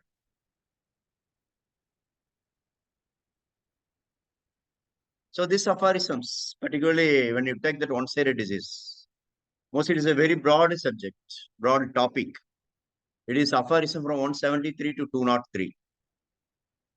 So most of the disease condition is one-sided disease. So before going to the topic, first we have an idea regarding the one-sided disease. So what is a one-sided disease? Because according to Hahnemann, we only prescribe the medicine based upon the uncommon peculiar symptoms. But it is not possible to get the uncommon peculiar symptoms in all the time. Definitely it is impossible. Because only we can treat the patient for the months together or years together. Because if we prescribe the remedy based upon the uncommon peculiar symptoms, according to Hahnemann, the disease condition is removed permanently. But it is not so. We just repeat the medicine again and again. So what is the main thing? Why it is like that? So Hahnemann also thinks, because we go to the back, because when you go to the back, we enter the theory of chronic disease. It is, I think it is the year of the 1829. Because previously when Hahnemann discovered homeopathy, there is no problem at all. He just prescribed the medicine based upon the symptom similarity. But even though some disease conditions are recur again and again, so Hahnemann took an idea, what is the reason for that? Then only he found that there is a chronic disease. Okay, so just when you see the aphorism, particularly even the case taking also, Hahnemann just finished that case taking of acute disease for 3 or 4 aphorisms, but he spent most of the time to the case taking of chronic disease. Why it's so? Because it is very difficult to get the uncommon peculiar symptoms in all the disease conditions. So only Hahnemann made that one-sided disease. It is stopped from 172. So disease with the few symptoms are difficult to cure. So what is the meaning of the few symptoms? Because there is truth, because you are all the student, you are all teachers for me. So you know the subject very well. Just I can share, and it is my view regarding the topic. That's all. So what is the meaning of the too few? Because when you see that 153 of Harisa Hahnemann mentioned that most striking singular uncommon peculiar symptom, there is also few symptoms you can able to treat. But when you come to that one-sided disease, it is they also mentioned very few. Because very few means it is only having the few symptoms means it is a common symptoms. So in the type of disease condition, we only have the common symptoms. There is no uncommon peculiar symptoms. It is only a common symptoms. It is a very few.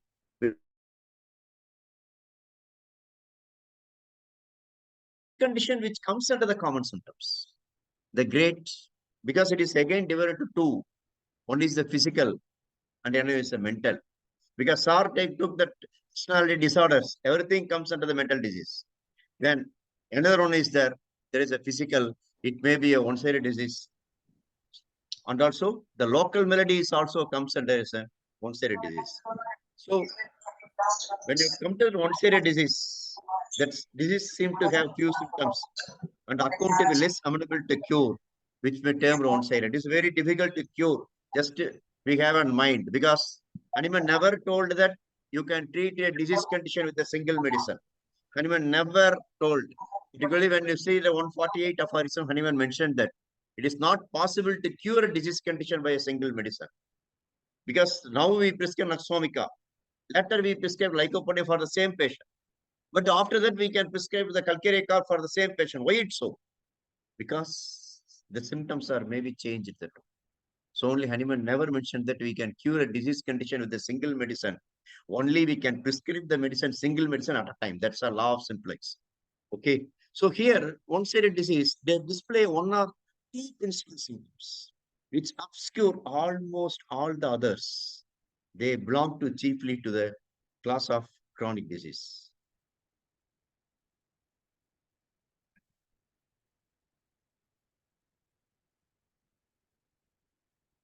Few more diseases. There are, however, still a few diseases which after the most careful initial examination within bracket 84 to 98. You already know the case taking.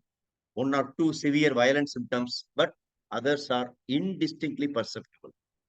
Then select the medicine. How you select the medicine in these cases?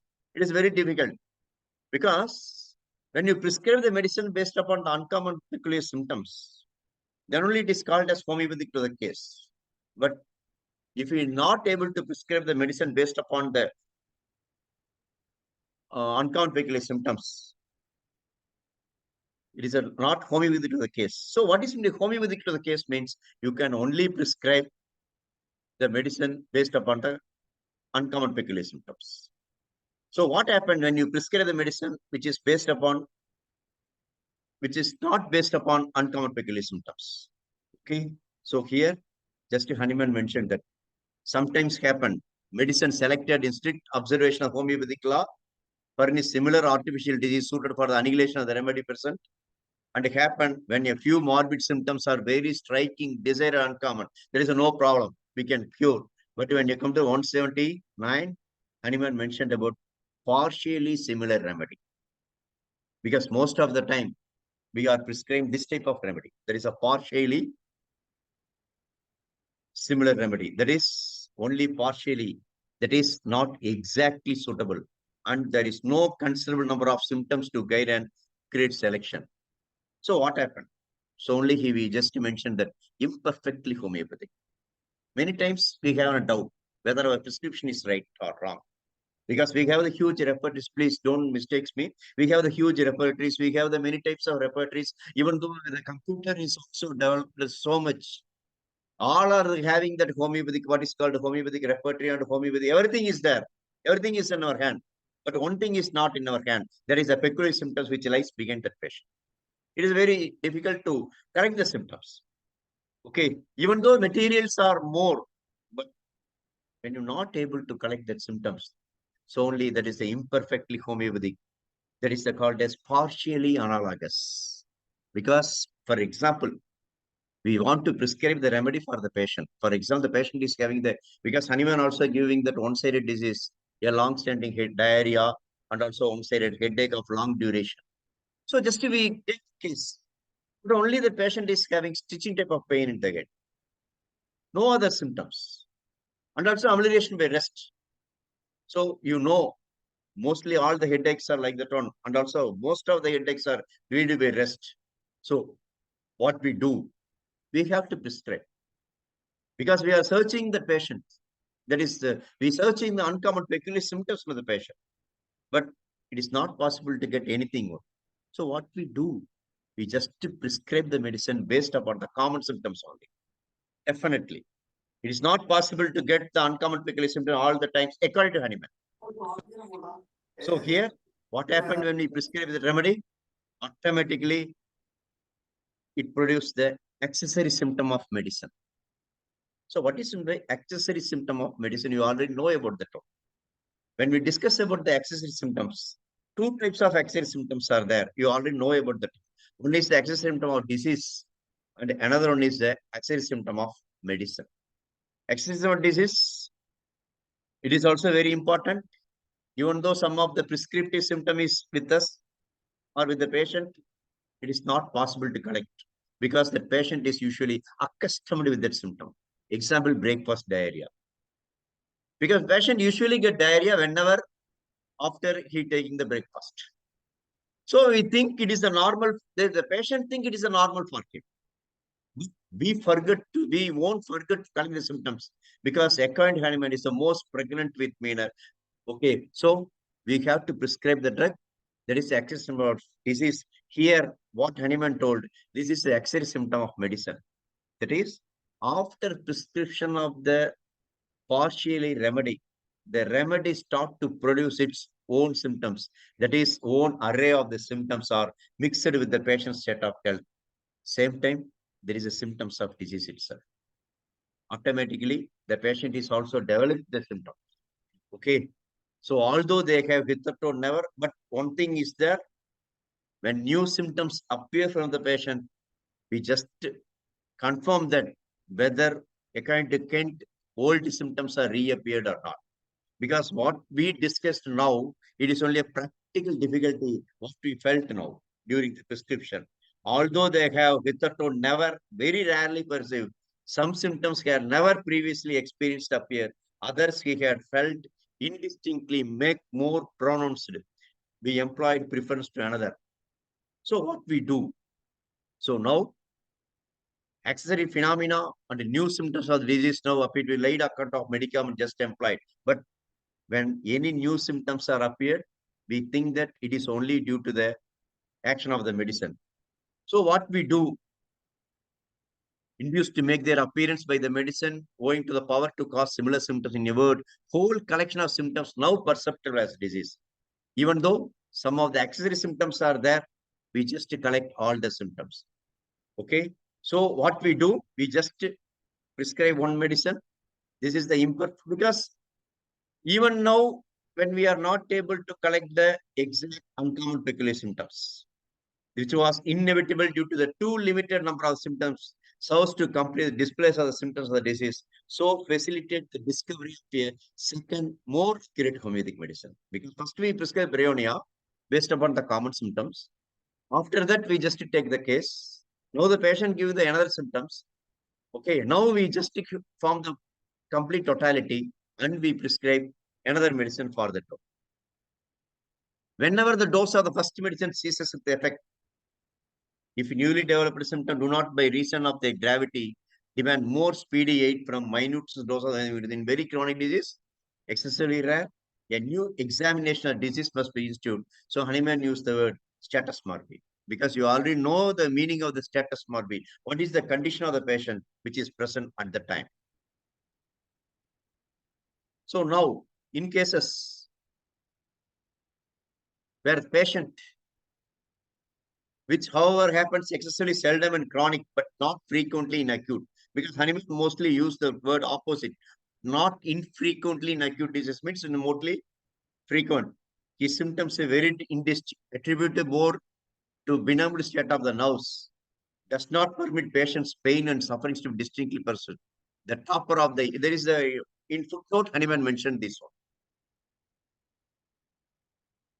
In like manner, after each new dose of the medicine has exhausted its action, state of the disease that still remains is to be noted, a new respect, and we just prescribe the remedy based upon the remaining symptoms, and another homeopathic remedy sought for.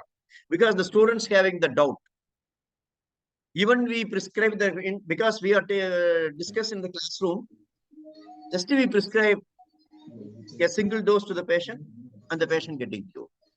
But in OPD and IPD, the patient is constantly seeing, the student is constantly seeing. Why the patient is again and again? Because when you prescribe the correct remedy, why the patient is coming to the next time to the clinic? So we just thought that on what is the reason for that? Is the reason because it is a one-sided disease. So just you prescribe, it is an just to prescribe the medicine repeatedly. But one thing is that each time you think it is a new symptom and you prescribe a new remedy. So only Hanuman, in last word, he put the word, until the recovery is complete. Unless otherwise, you continue the remedy. More and more, because when you start the practical part of the organon, particularly in the 148 aphorism, Hanuman clearly mentioned that. You just repeat the remedy, but only one caution is there. We already know about that. That is the difference between the centesimal and 50-decimal scale of potency. Because Hanuman, up to 50th he thought about the centesimal scale of potency.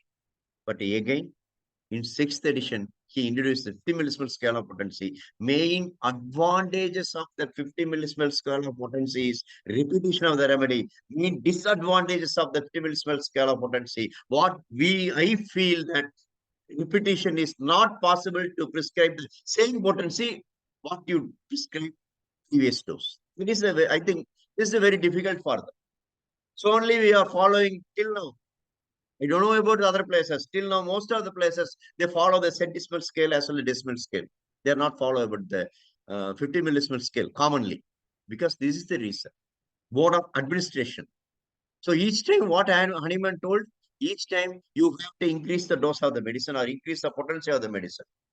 Okay. So here you have to prescribe the remedy until the recovery is possible. The next topic in onset disease, very important topic. There is a local malady. So local malady occupies an important place among, because commonly all the persons, according to Hanuman, all the persons, nearly 7/8 of the chronic disease formed by the psoric.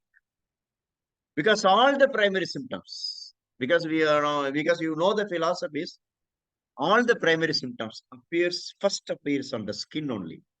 What is the main reason for that? Why it appears on the skin only? Because when you take the sulfur, it is a sonic, it is a eruption, and the psychotic is the warts, and disability is the chancre or bibo. Why it's so like that? Why that particularly all this disease condition appear in the skin? Hanuman also given his own philosophy for the problem. Because because it is only give the cosmetic effect, that's all. When you have the eruption, definitely don't affect the internal organs. When you give any warts in the skin, definitely don't affect the internal organs. When you have the chancre or bibo, definitely don't affect your brain or kidney. But it is just to indicate that miasms first appear on the external parts of the body. So we don't think that the primary symptom of psora is the mind irritation, and the primary symptom of psychosis is the suspicious, and primary symptom of syphilis is the cowardice or commit suicide. It is not like that. All the primary symptoms all appear in the skin only. Because the skin is the least, according to Hanuman, the skin, not only Hanuman, everybody, the skin is the least important part of the organ. It is the least important. Because mostly in our life, or which one we give the important means which one is the least important. We won't give the important to them which is most important. Because when you have heart problem, definitely it is not possible to do anything. But when you have the skin problem, you don't worry about that. It is Hanuman told this is a local malady. Why it is called as local malady? Because you already know about the term. Because it is allopathy concerned about the term. Because when you go to any skin doctor, okay, so they just to prescribe the medicine locally, the skin. They are not able to connect the skin with the rest of the body. According to Hanuman, the rest of the body is affected, so only the skin symptoms are produced. But as per allopathy, the skin is the only main thing. So they just appear the local. So according to 204 aphorism, when you do 202 aphorism, when you apply any external ointment, it is skin condition become disappear. It means the disease condition once again going back through the nose. So Hanuman cleverly put that word, though incorrectly, because it is not possible to prove. So only that a local malady is somewhat very, very important for the crop. Definitely all the persons, at least generation to generation, they have the local malady affection. Among the onset disease, an important place is occupied the so-called local maladies. The term is signified those changes and ailments that appear on the external parts of the body. Till now, the idea of prevalent in schools means old schools, what these parts were alone morbidly affected. That is, that local skin only on that part is affected. Rest of the body did not participate in the disease condition. It is a theoretical, absurd doctrine. Most disastrous medical treatment is adopted for that. So what we do, a local melody is produced a short time previously, solely by external lesion, first sight to deserve name of local disease. External lesion means any accidents, because Hahnemann also made the local melody by the classification. Two classifications are there based upon the causes. One is the external cause, and another one is the internal cause, based upon the causes. External causes means that is in case of injuries occur in the body, they will be severe. The whole living and sympathize, there occur fever. For any accidents, any fractures, any dislocations, any sprains, definitely it is also affect that person. It is okay. They feel the more pain and also fever, but the treatment is related to surgery only, because it is not possible to do anything with the homeopathic medicine for the fracture, for dislocation, unless otherwise we properly aligned. We can able to prescribe the medicine, but the proper alignment must be there. It's also Homeopathy also. Any other system, proper alignment must be there. This is right only affected parts. So here, mechanical means last line Hahnemann put. The treatment of such disease is related to surgery, but this is the right only affected parts require mechanical aid. External, because this mechanical aid acts an obstacle to cure. Because in many cases we can see they have a fracture, but we also study in the what is called a surgery. It is a malunion. Because when you're not properly alignment is there, definitely it produces a malunion. So it is a very important one. And also reduction of the dislocations, needles and bandages to bring together, because a large wound is there. You don't think that after prescription of the calendula, the wound become closed. It is not possible. Only by the needles and bandages. Then mechanical pressures to still flow of blood, open arteries, and by the extraction of foreign bodies. So likewise, that mechanical aid must be there. Otherwise, it is not possible to cure by homeopathic medicine. So what is the role of the homeopathy? In these cases, the local malady due to the external cause. But those affections, so just when you have any fever, there is a last line, retaining them in exact contact by bandage, etc. Such injuries, active dynamic aid is required to accomplish Torca healing. We can able to prescribe the remedy. If the patient is suffering with the fracture or accident, definitely that patient may develop the fever. We just prescribe the medicine for the fever, not for the fracture or dislocation. We can able to prescribe. Because even in symptom, we also see this ossification takes place by the prescription of the medicine. But what is the meaning? The proper alignment, if the cure is not takes place, then only we can able to prescribe the remedy. Otherwise, there is no role of homeopathy medicine when the mechanical cases, a kind of Hahnemann. So, other cases, internal causes. There is the internal malady. Affections, alterations, and ailments appear on external parts that do not arise from any external injury.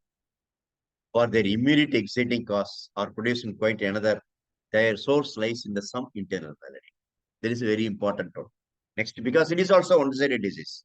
Because if any person is come with the skin infection, we already know about that one. It is very difficult to cure. Particularly, we should not apply any external alignment, because in future someone also told like that one.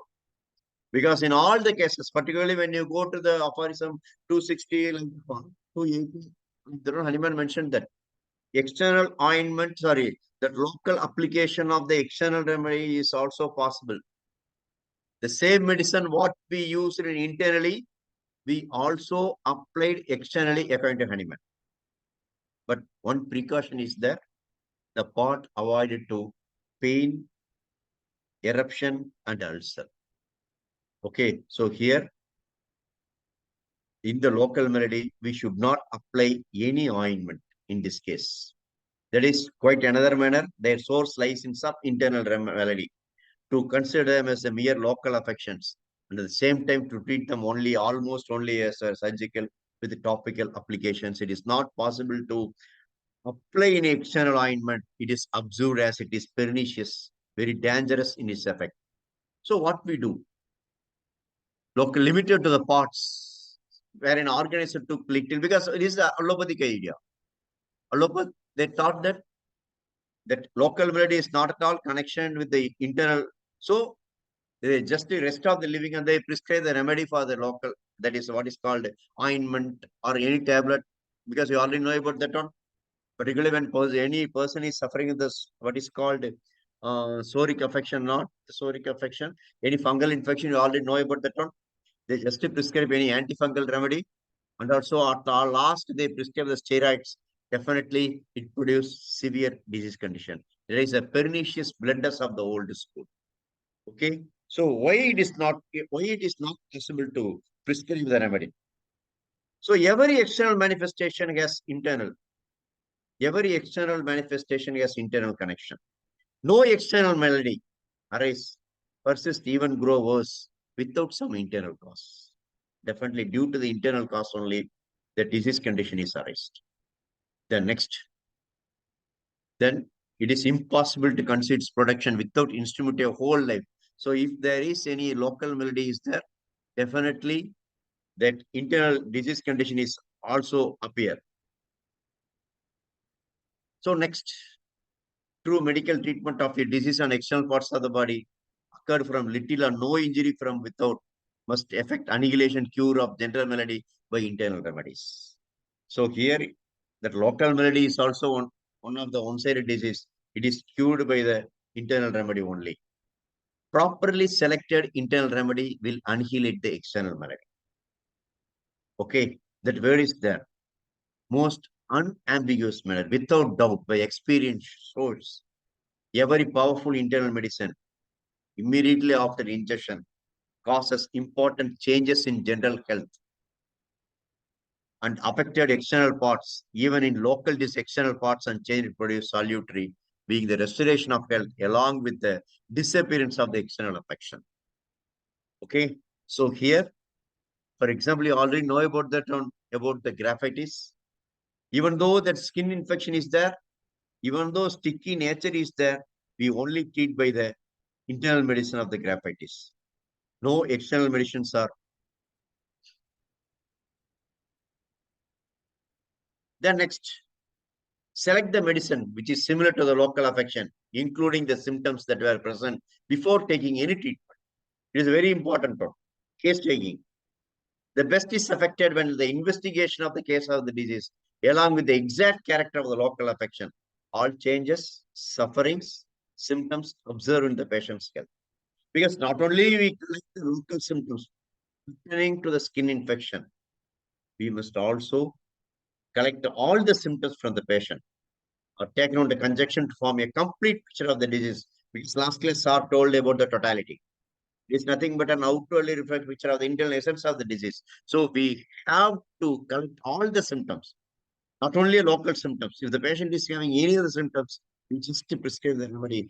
This who's we prescribe the medicine based upon that drug proving. Because in drug proving, we prescribe the graphitis. Whether you think the graphitis only presents that external or skin lesion only, no. The graphitis also produce other symptoms like that one, whose peculiar pathogenity effects are known. A remedy corresponds to symptoms so that selection may be truly homeopathic. Then next, by means of this medicine, employed only internally. That is a very important one. Because nowadays, they follow that. Whenever you want to prescribe the graphitis, they also, some of the doctors, few doctors, they also appear graphitis internally, as well as they just prescribe the graphitis ointment externally. Okay, so whether it is a good or bad, it is only up to the doctor. But as per Hahnemann, what he mentioned that local manifestations are inseparable part of the whole disease. By means of this medicine employed only internally, general morbid state is removed along with the local affection, and the latter is cured at the same time as a form. Okay, so what happened when we prescribe the remedy internally as well as there is Hahnemann denounces external application 194. In acute local disease recent origin, When it's rubbing, apply externally, even though it is specific. What does it mean by specific? Because what we think homeopathic has no specific remedy. Now we have doubt whether we have the specific remedy. In allopathy, there is specific remedy.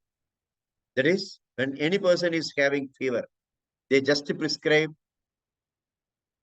paracetamol. It is specific for fever. Likewise, when any person is suffering from diarrhea, they just prescribe the medicine which causes constipation. Specific. But what about the homeopathic specific? Whether there is any homeopathic specific remedy is there? Yes. According to Honeyman, homeopathic specific is there. That is the status marking or status cue. When the patient, when you prescribe any remedy based upon the symptom similarity, that medicine is called as specific medicine for the disease condition. But one caution is there at this time only. Okay, so here, even though it is specific, that is, you just now you want to prescribe what is called, now you want to prescribe graphitis to the patient. Okay, the patient is start oozing, sticky oozing is there. You want to prescribe graphitis, yes, but the patient is what is called, the patient is anomaly, has a pain. So what we do, whether we apply the graphitis in external, so only Honeyman mentioned that even though it is specific and when used internally, salutary by homeopathicity. That word is the homeopathicity, most similar medicine. Even although must be at the same time administered internally for acute topical affections. That is, for external, it is not okay. Then exterior intestinal general store of proven medicine, it is not advisable. Why it is not advisable? We just prescribe the remedy for the benefit of the patient. Now, anyhow, you want to prescribe what is called, you don't want to prescribe the remedy if it is internally. Why it's not possible to prescribe the graphitis externally also? Yes, what Honeyman insists. When you prescribe any external application, the treatment, when you prescribe any external, definitely the disease condition is disappear soon. So we have doubt whether the same time internal affection is cured or not. Because it is just to give the reflection what happened the inside. But when you apply any external ointment, now it is not possible to know whether the internal remedy is same time cured or not. Okay. So cure of such a disease should be hastened by employing medicine truly homeopathic totality symptoms. But what is the disadvantage of the external remedy? This treatment is inadmissible, not only for local symptoms arising from miasma, psora, miasma, syphilis, and psychosis, for simultaneous local application along with the internal employment, whose chief symptom is constant local affection, has this great advantage by topical application. The chief symptom is disappeared. For example, warts is there. It indicates that when any person is having the warts, we have doubt whether we apply the Tuja ointment, because you all know that in market, every ointment is available. Why that every ointment is available? Tuja, staphylococcus, and many ointments are available. Graphitis, psoriasis, psoriasis, so many medicines are there. Why? We are follow the term. But according to Honeyman, it should not like the term. Because if we apply any ointment, like that of the Tuja for the warts, warts may be cured immediately from the outer skin. But what happened that internal disease? So only Honeyman put that word.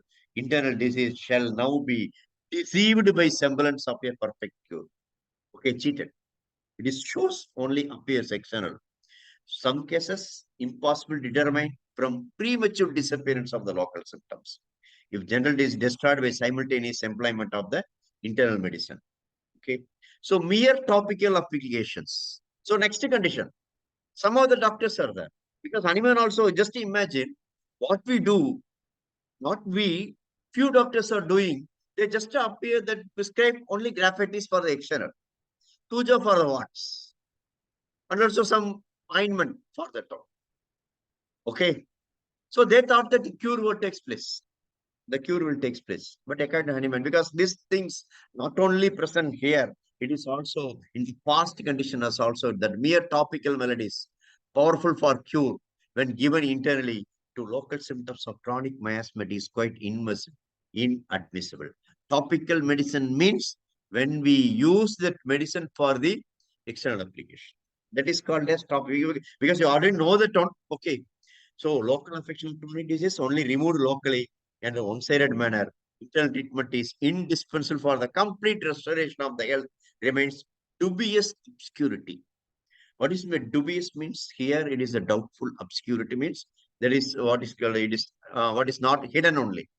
The chief symptom is gone because if the patient is having complaint of skin infection, this is the chief symptom for that. If if the patient is having, sir, I have the itching in the skin. Yes, very good.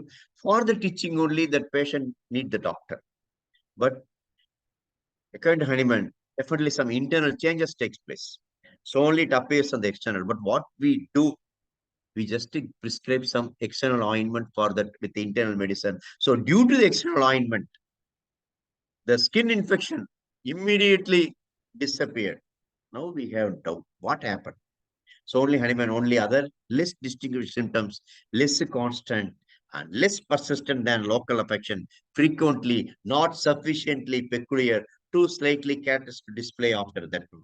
Because when we apply any external application to the skin, automatically disappears soon. The patient temporarily feels good, but definitely it produces serious aggravations. A surgical procedure, use of corrosive, desiccative treatment is also not allowed. A remedy perfectly common to the disease is not discovered. As in case before my time with remedies for contaminated disease, a time when local symptoms were destroyed by a corrosive desiccative external remedy or by knife. Mostly. Nowadays, the cauterization is there. You already know about the laser treatment. They appear because particularly when you go to any beauty parlor, when you have the what is called pimples or anything else or any scar, they just apply the laser treatment. What is a laser treatment? It is nothing but a cauterization. Okay. So that case became much more difficult on account of the inconstant appearance of the remaining symptoms. So it is not possible to prescribe any remedy based upon the symptoms. If the external local action removed by internal remedy, then it is a proof of the cure. Yes, to guide internal treatment. That is that. For example, a patient is having that itching, and also after casting, thorough casting, local malady, there is a local treatment, case taking about the skin, as well as the totality of the outward symptoms, just to prescribe sepia without prescription of the sepia ointment. What happened? Persistence of local affection due to internal employment would have shown that cure was not yet completed. This is also one thing. When the cure takes place means no problem. But when the cure not takes place, still that external complaint, skin infection is there. It indicates that the disease condition is not cured properly, but cured on its own would be convincing proof that disease was completely eradicated and desired recovery from entire disease was fully accomplished. So it is the inestimable, indispensable advantage to reach a perfect cure. Okay, 201. The appearance of the local disease is the transference of an internal disease to less important part. Yes, it is very important. Because we are in pathology, we studied about that what is called a metastasis. Don't think that metastasis is only present in the cancer skin or in any other conditions. It is a local malady is also concerned about the metastasis. Here, the appearance of a local disease is the transference of an internal disease to a less important part. See, even though something is there in our organ, Hahnemann put that though incorrectly, though it is not possible to prove, even the nature's law of cures also Hahnemann used the word hitherto not fully recognized. But it is also having the meaning. That is man's vital force. It is a philosophy only. Definitely when you give this explanation to any of the doctor, for example, when you give this definition to the allopathy, they won't agree about that. Okay. So what a vital force. But this is the philosophy. This is the concept. Man's vital force, when encumbered with a chronic disease, which when unable to overcome by its own power, because you already know that the vital force is primary action, secondary action, vital force is also a passive one. So now the vital force is affected by the what is called the diseased force. So it is not possible to vital force to eradicate the diseased force. But Hahnemann meant that it is adapts a plan of developing a local remedy on some external part. So what happened now? When the flood comes, it is not possible to put the barrier suddenly, but we can able to shortcut or make the bypass to that river to other side. Okay, so same thing what our vital force is doing by making and keeping in a disease state this part which is not indispensable to human life, it may thereby silence internal disease. So only when the because you already know about that all the tubular organs are affected by the psychotic miasm. Now the psychotic miasm is affect that person. So instead of affecting the heart, vital force adopt a plan to produce a disease condition on the external part, that is the skin, by the amount of the watts. So here, the silence for some time, the internal disease, though without being able either to cure, it is not possible for the vital force to cure, it diminishes materially. Okay, so here, this is the philosophy. What is the philosophy? Transferred to a less dangerous parts of the body in order to allow internal treatment. Okay, so the vital force have a plan, and also it turns into the disease condition, the external part, and also when you treat that internal part, and if the external part is not cured, old ulcers on the legs get worse as long as the internal sore is uncured. Because when you not prescribe any external remedy, it is also a very benefit for you. Even though you are prescribing the remedy, correct remedy, what you think it is a correct remedy, the external condition is also worsening. It indicates that internal sore is also uncured. The chancre enlarges as long as the internal syphilis remains uncured. The fit warts increase and grow while psychosis is not uncured. So it is also, you just think that why the cure not takes place. So don't apply any external ointment because because it is also a one-sided disease. The local remedy is also one-sided disease. So it is a very important on 202. What happens when we apply the external parts to the skin? So when we apply the external parts to the skin by mere topical application of the external remedies, what happened? So here the last line Hahnemann mentioned that when this occurs, it is usually to say so incorrectly that local affection has been driven back into the system or upon nerves by external remedies. Okay, because when you apply any external ointment by the skin or the skin complaint, it is immediately disappear. Then you think what is the reason why it is disappear means this is the Hahnemann explanation for that one. So every external treatment of the local, it is the most criminal procedure leads to unnamed chronic disease. It is the most criminal procedure. It is like that one. So it is a case taking of the chronic disease because now the time is short. So one more important topic is there. You already know about that one-sided disease, which affects the mental condition.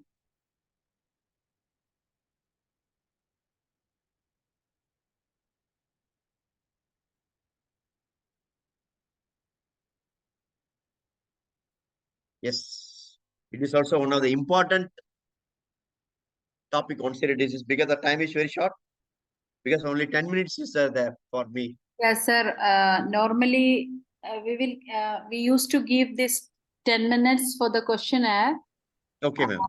So I think we will continue as a second class. I mean, the next session. Sure. Yeah. I think it's we cannot run. No, we can. Yeah. Sure. Okay. Because it is okay, right? Because the important topic, I think you know about that mental disease. It is also an important topic. Yeah. So, That's as I told before. This is a vast topic, so we will take in next session. Next time you have to come again and take the session. Sure. And thank you so much, sir. Actually, it was a wonderful awareness for us. And now you are. comments are coming in the chat Yeah, box. please. Yeah. Okay, participants, if you have any question, please raise your hand and ask question to Dr. Cheran. It is a time for the questionnaire, please.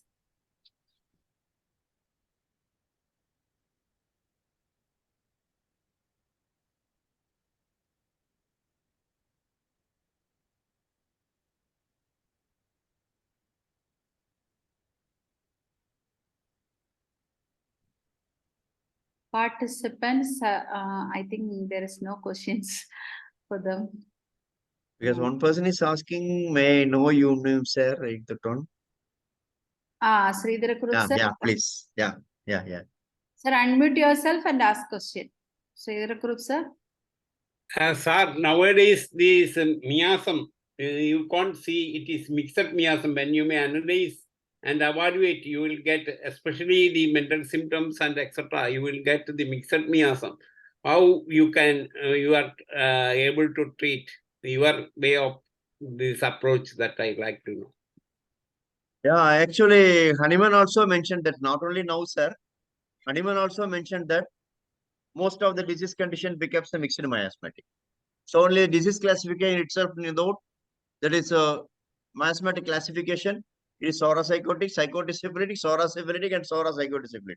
So it is not only now, it is mostly all the disease condition is mixed miasmatic. We never bother about that one. According to Hanuman, when you read that Hanuman, he clearly mentioned complete totality. And you prescribe the remedy. Because in the remedy, particularly when you take the lycopodium, it is not only for the soring, it is also covers all the miasms. When you prescribe the arsenicum album, it's not only for the psoric or syphilitic, it covers all the miasms. So we never bother that disease condition having the psoric or syphilitic. We just taking the case taking completely. And we prescribe the medicine based upon the uncommon peculiarity. It is enough, sir. Because nowadays it is not possible to detect which one is the psoric, which one is the psychotic, which one is syphilitic. A single person having the three miasms in all the time. Even we are having that three miasms. When we are excited, we have that sorry. All are having the suspicious mind. Even when starting the classes, you may think how that person is going to present. Suspicious mentality. So it is a boring. So it is we also having the syphilitic mind. So mostly all of the disease conditions having the psoric, psychotic, syphilitic, just we take the totality and we prescribe the medicine based upon that. Because we think there is layers of the miasms are there. So when we treat one disease condition, automatically another miasm may comes up. There is we already studied in the second prescription, change of the plan of the treatment. So just we prescribe the remedy based upon the symptoms only, sir. Sir, in some cases that even that we may treat according to these things, that the role of the particular that these nosodes. What about your opinion about the nosodes in between? In some cases, it may come. Even you may miasmatic, it may not improve. Some cases, some of the then that time the importance of nosode. I am not asking about tuberculum, medorinum, carcinosin, such medicine. I am asking about the other nosodes. Maybe due to the intricate remedies, sir. Actually, I am not also having much more think about that nosodes. Because in some other, because I think Dr. Hanuman in his aphorism, whether he mentioned about the nosodes or not, I don't know about that also. Because based upon the symptom similarity, we can able to prescribe the remedy. Maybe nosodes may be used as an intricate remedy for that. Okay. Thank you very much, sir. Thank you, sir. Thank you. Thank you, Dr. Sridhara Kurup. And now we have question that if possible, please explain accessory symptoms of disease and medicine once again. Yeah. Because accessory symptom means that is we won't confuse with the medicinal aggravations. Accessory symptom of medicine, mostly Hanuman mentioned it when we treat the one-sided disease.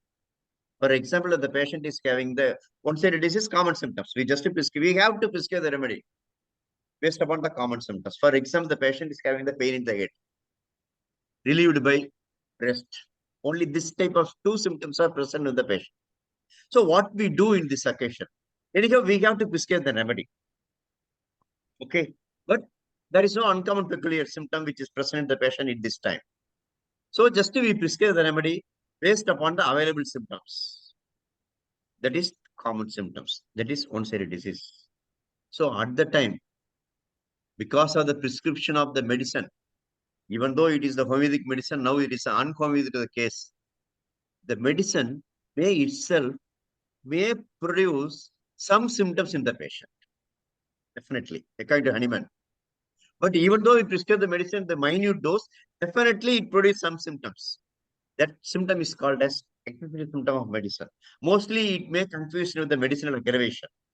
It is not the medicinal aggravation. It is only a symptom of the medicine. Because medicine gives the chance for us to take the complete totality once again, and we can able to prescribe next remedy suited for that.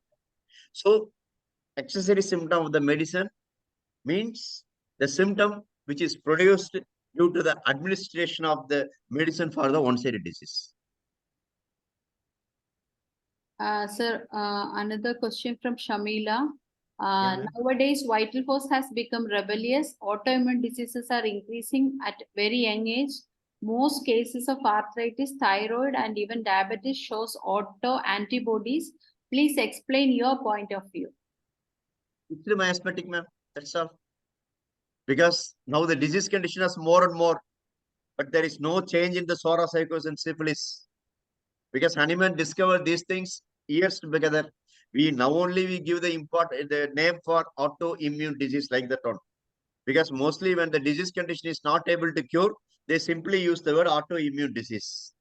But according to Hahnemann, it is all the symptoms or all the disease condition, probably three miasms: psoriasis, psychosis, and syphilis.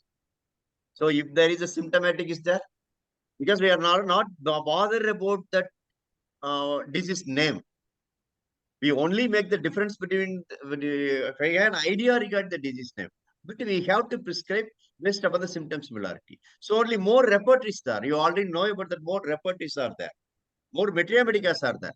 So if the symptoms are correspond, if the symptoms are most similar, we can able to cure any type of disease condition. One thing is there, when there is no most structural deformity is there. Because when there is structural deformity due to the autoimmune disorder, it is very difficult to cure against tuberculosis also. Hahnemann also mentioned that just when there is structural difficulty, it is not possible to cure the disease condition. So don't bother about the autoimmune disease or whatever may be the thing. We only collect based upon the totality. Sir, Dr. Ram Parvesh Shah asking, main cause of chronic, main cause of chronic disease, psoriasis, syphilis, psychosis. Maybe he's giving the answer to Dr. Shamila. I think that's it. Any participants want to ask question? Please raise your hands. We have 3 more minutes to finish. We have another session in Malayalam. So I'm Dr. Danesh, are you there? I'm inviting him to give vote of thanks to Dr. Charan. Dr. Danesh, are you there? Yes, I am here. One minute.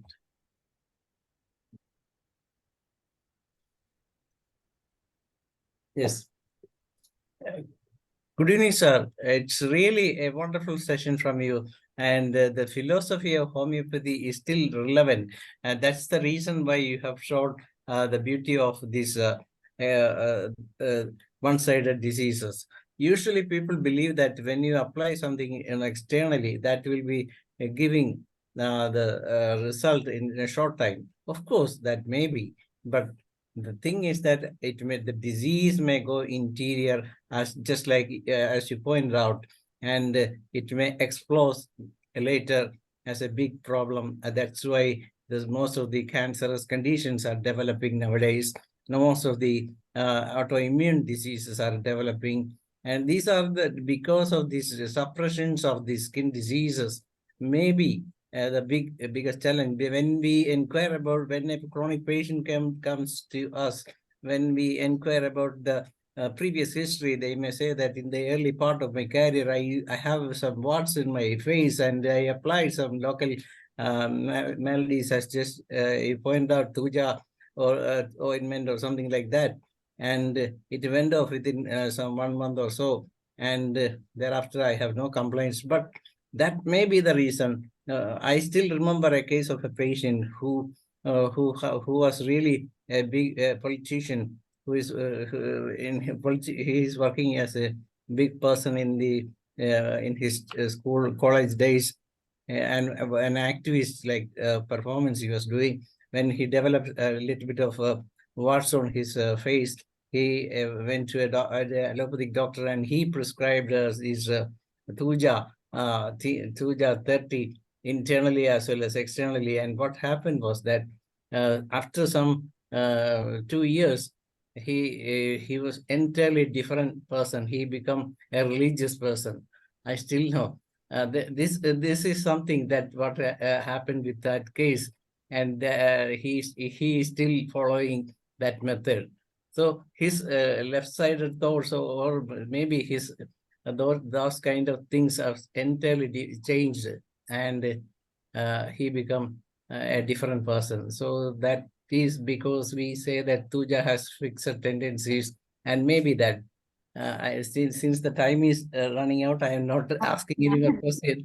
Anyway, as you rightly point out, one-sided diseases are need to be looked into in details before one gets into the treatment and one begins the treatment. And we are very happy to have such a wonderful presentation from you, sir. Hope we can have some more presentation in the future. And on behalf of International Forum for Promoting Homeopathy, as well as on my behalf, I'm thanking you, sir. Thank you. Thank you. Thank you. Thank you. Thank you. Thank you all. Thank you, sir. Bye. And now it is the time for the Malayalam session. I'm inviting Dr. Shaila for moderating Malayalam session. Hope you all enjoyed and learned many things from Dr. Cheran. Thank you so much, sir. Thank you all the participants. See you at the same time tomorrow. Bye-bye. Good night. Thank you, Dr. Ajini. എല്ലാവർക്കും നമസ്കാരം. ഇന്ന് September 29 വെള്ളിയാഴ്ച IFPHന്റെ 1124 ദിവസമാണ്. ഇന്നത്തെ പ്രോഗ്രാമിൽ പങ്കെടുക്കുന്നതിന് വേണ്ടി IFPHന്റെ പ്ലാറ്റ്ഫോമിലുള്ള എല്ലാ ബഹുമാന്യരായ ഡോക്ടേഴ്സിനെയും ഹോമിയോപ്പതി സ്നേഹികളെയും സ്റ്റുഡൻസിനെയും എല്ലാവരെയും ഞാൻ സ്വാഗതം ചെയ്യുന്നു. പ്രോഗ്രാമിലേക്ക് കടക്കുന്നതിന് മുമ്പായി ഒരു നിമിഷം ഈശ്വര പ്രാർത്ഥന.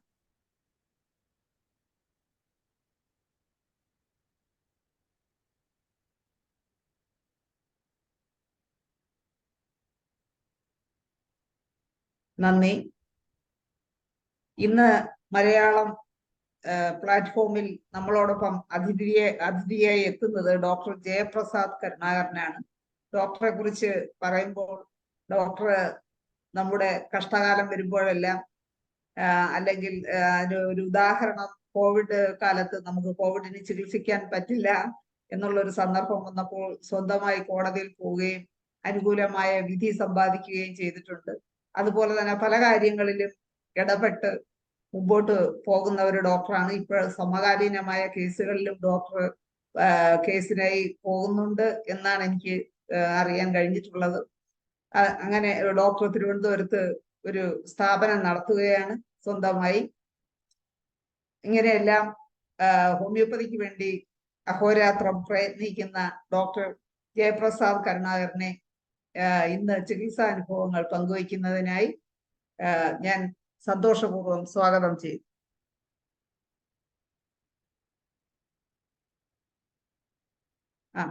ഡോക്ടർ ഉണ്ട്. തുടങ്ങാം ഡോക്ടർ.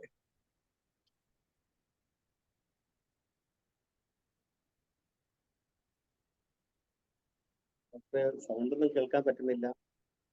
എനിക്കൊന്നും കേൾക്കാൻ പറ്റുന്നില്ല. പക്ഷെ ഡോക്ടർ പറയുന്നത് ഞങ്ങൾക്ക് കേൾക്കാം.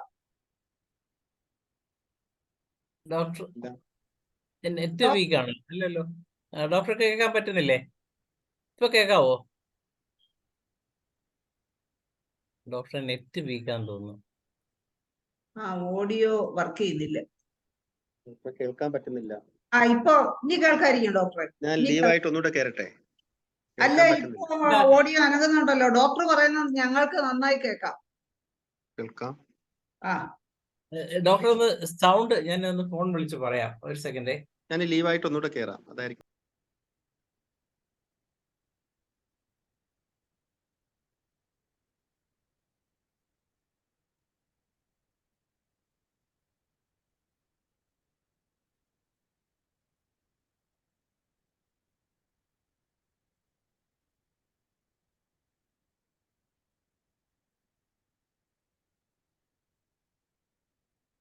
ഇപ്പൊ കേൾക്കാവോ?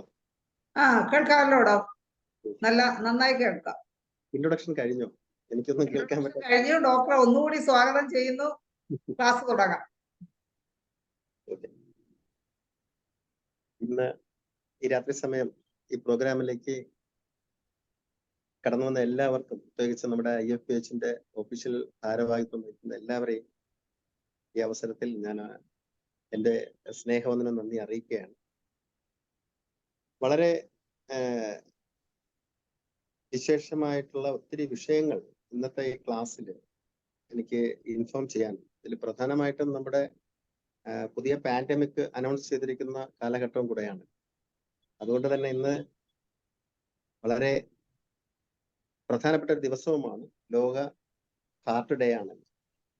അപ്പോൾ അതിനെ സംബന്ധിച്ച് ഒരു ക്ലാസ് നമ്മുടെ തമ്പാനൂർ പോലീസ് സ്റ്റേഷനിൽ കൊടുക്കുവാനിടയായി. കോവിഡ് വാക്സിനേഷന്റെ കോംപ്ലിക്കേഷനെ പറ്റിയും ആ ക്ലാസ്സിന് ശേഷം ഏകദേശം 50ഓളം പേർക്ക് മെഡിസിൻ കൊടുക്കുവാനും ഇടയായി.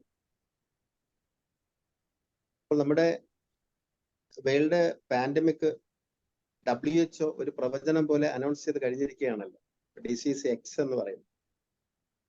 അപ്പോൾ നമ്മുടെ ഈ സൂം മീറ്റിംഗിൽ വന്നിരിക്കുന്ന, എൻ്റെ ഈ പ്രോഗ്രാം ഞാൻ ഈ പറയുന്നത് കേൾക്കുന്ന എല്ലാവർക്കും, ഹോമിയോ ഡോക്ടർമാർക്കും പ്രത്യേകിച്ചും വളരെ ഇൻഫർമേറ്റീവ് ആയിട്ടുള്ള 1-2 വിഷയങ്ങൾ പറയുന്നതിനും കൂടെയാണ് ഇന്നത്തെ ഈ ക്ലാസ്സിൽ ഞാൻ തയ്യാറായി വന്നത്.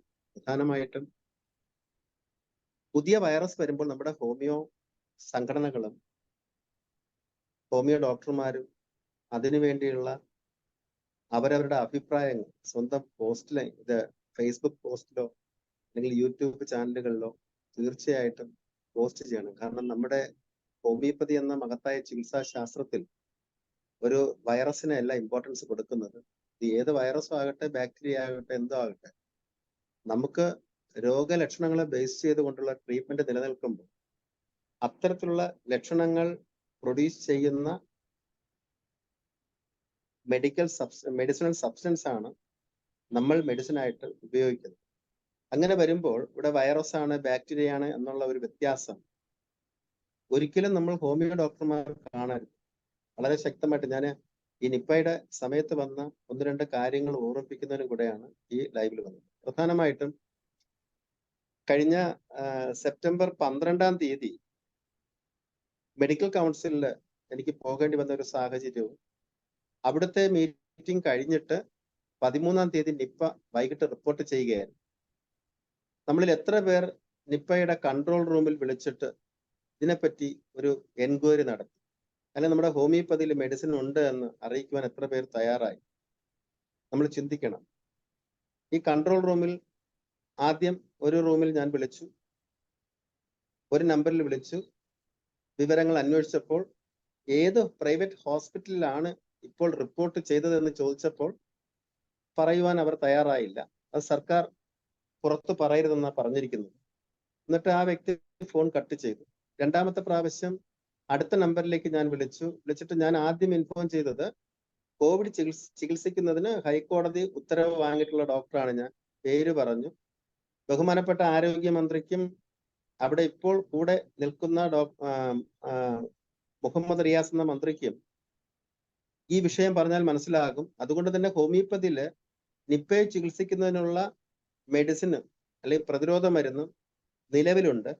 അത് ഞാൻ ഫേസ്ബുക്കിൽ അനൗൺസ് ചെയ്യണോ അതോ മന്ത്രിയുമായി ഒന്ന് സംസാരിക്കുന്നതിന് സഹായിക്കുമെന്നായിരുന്നു എൻ്റെ ക്വസ്റ്റ്യൻ. മാത്രമല്ല, നിപ്പ റിപ്പോർട്ട് ചെയ്തത് കോഴിക്കോട് വീണ്ടും ഒരു പ്രൈവറ്റ് ഹോസ്പിറ്റലിലാണ്.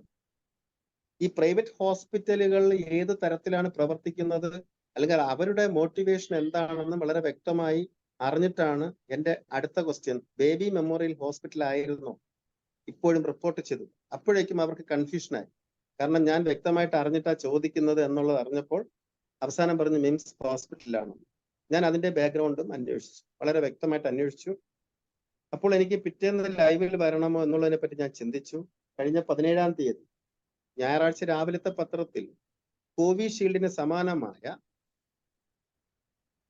വാക്സിൻ നിപ്പയ്ക്ക് കണ്ടെത്തി കഴിഞ്ഞു. ആ വാക്സിൻ കുരങ്ങിൽ പരീക്ഷണം നടത്തി ഈ ഒരു വാർത്തയാണ് വന്നത്.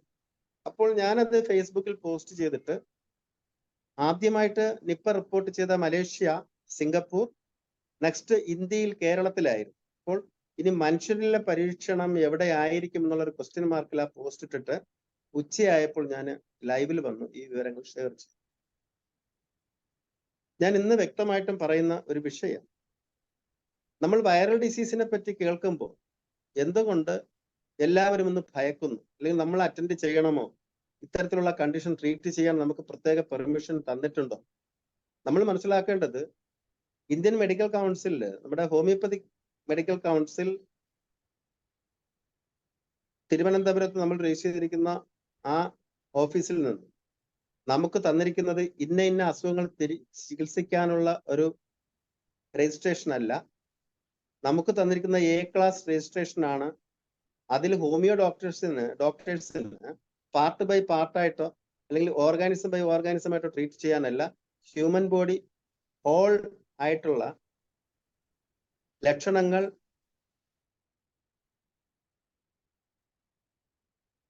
മ്യൂട്ടായി പോയി ഡോക്ടറെ. ജയപ്രസാദ് ഡോക്ടറെ മ്യൂട്ടായി പോയി, കേൾക്കുന്നില്ല.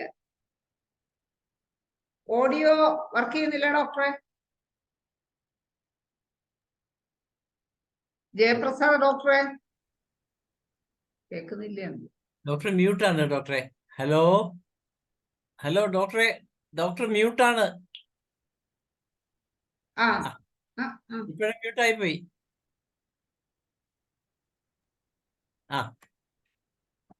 കേൾക്കുന്നില്ല. മ്യൂട്ടാണ്.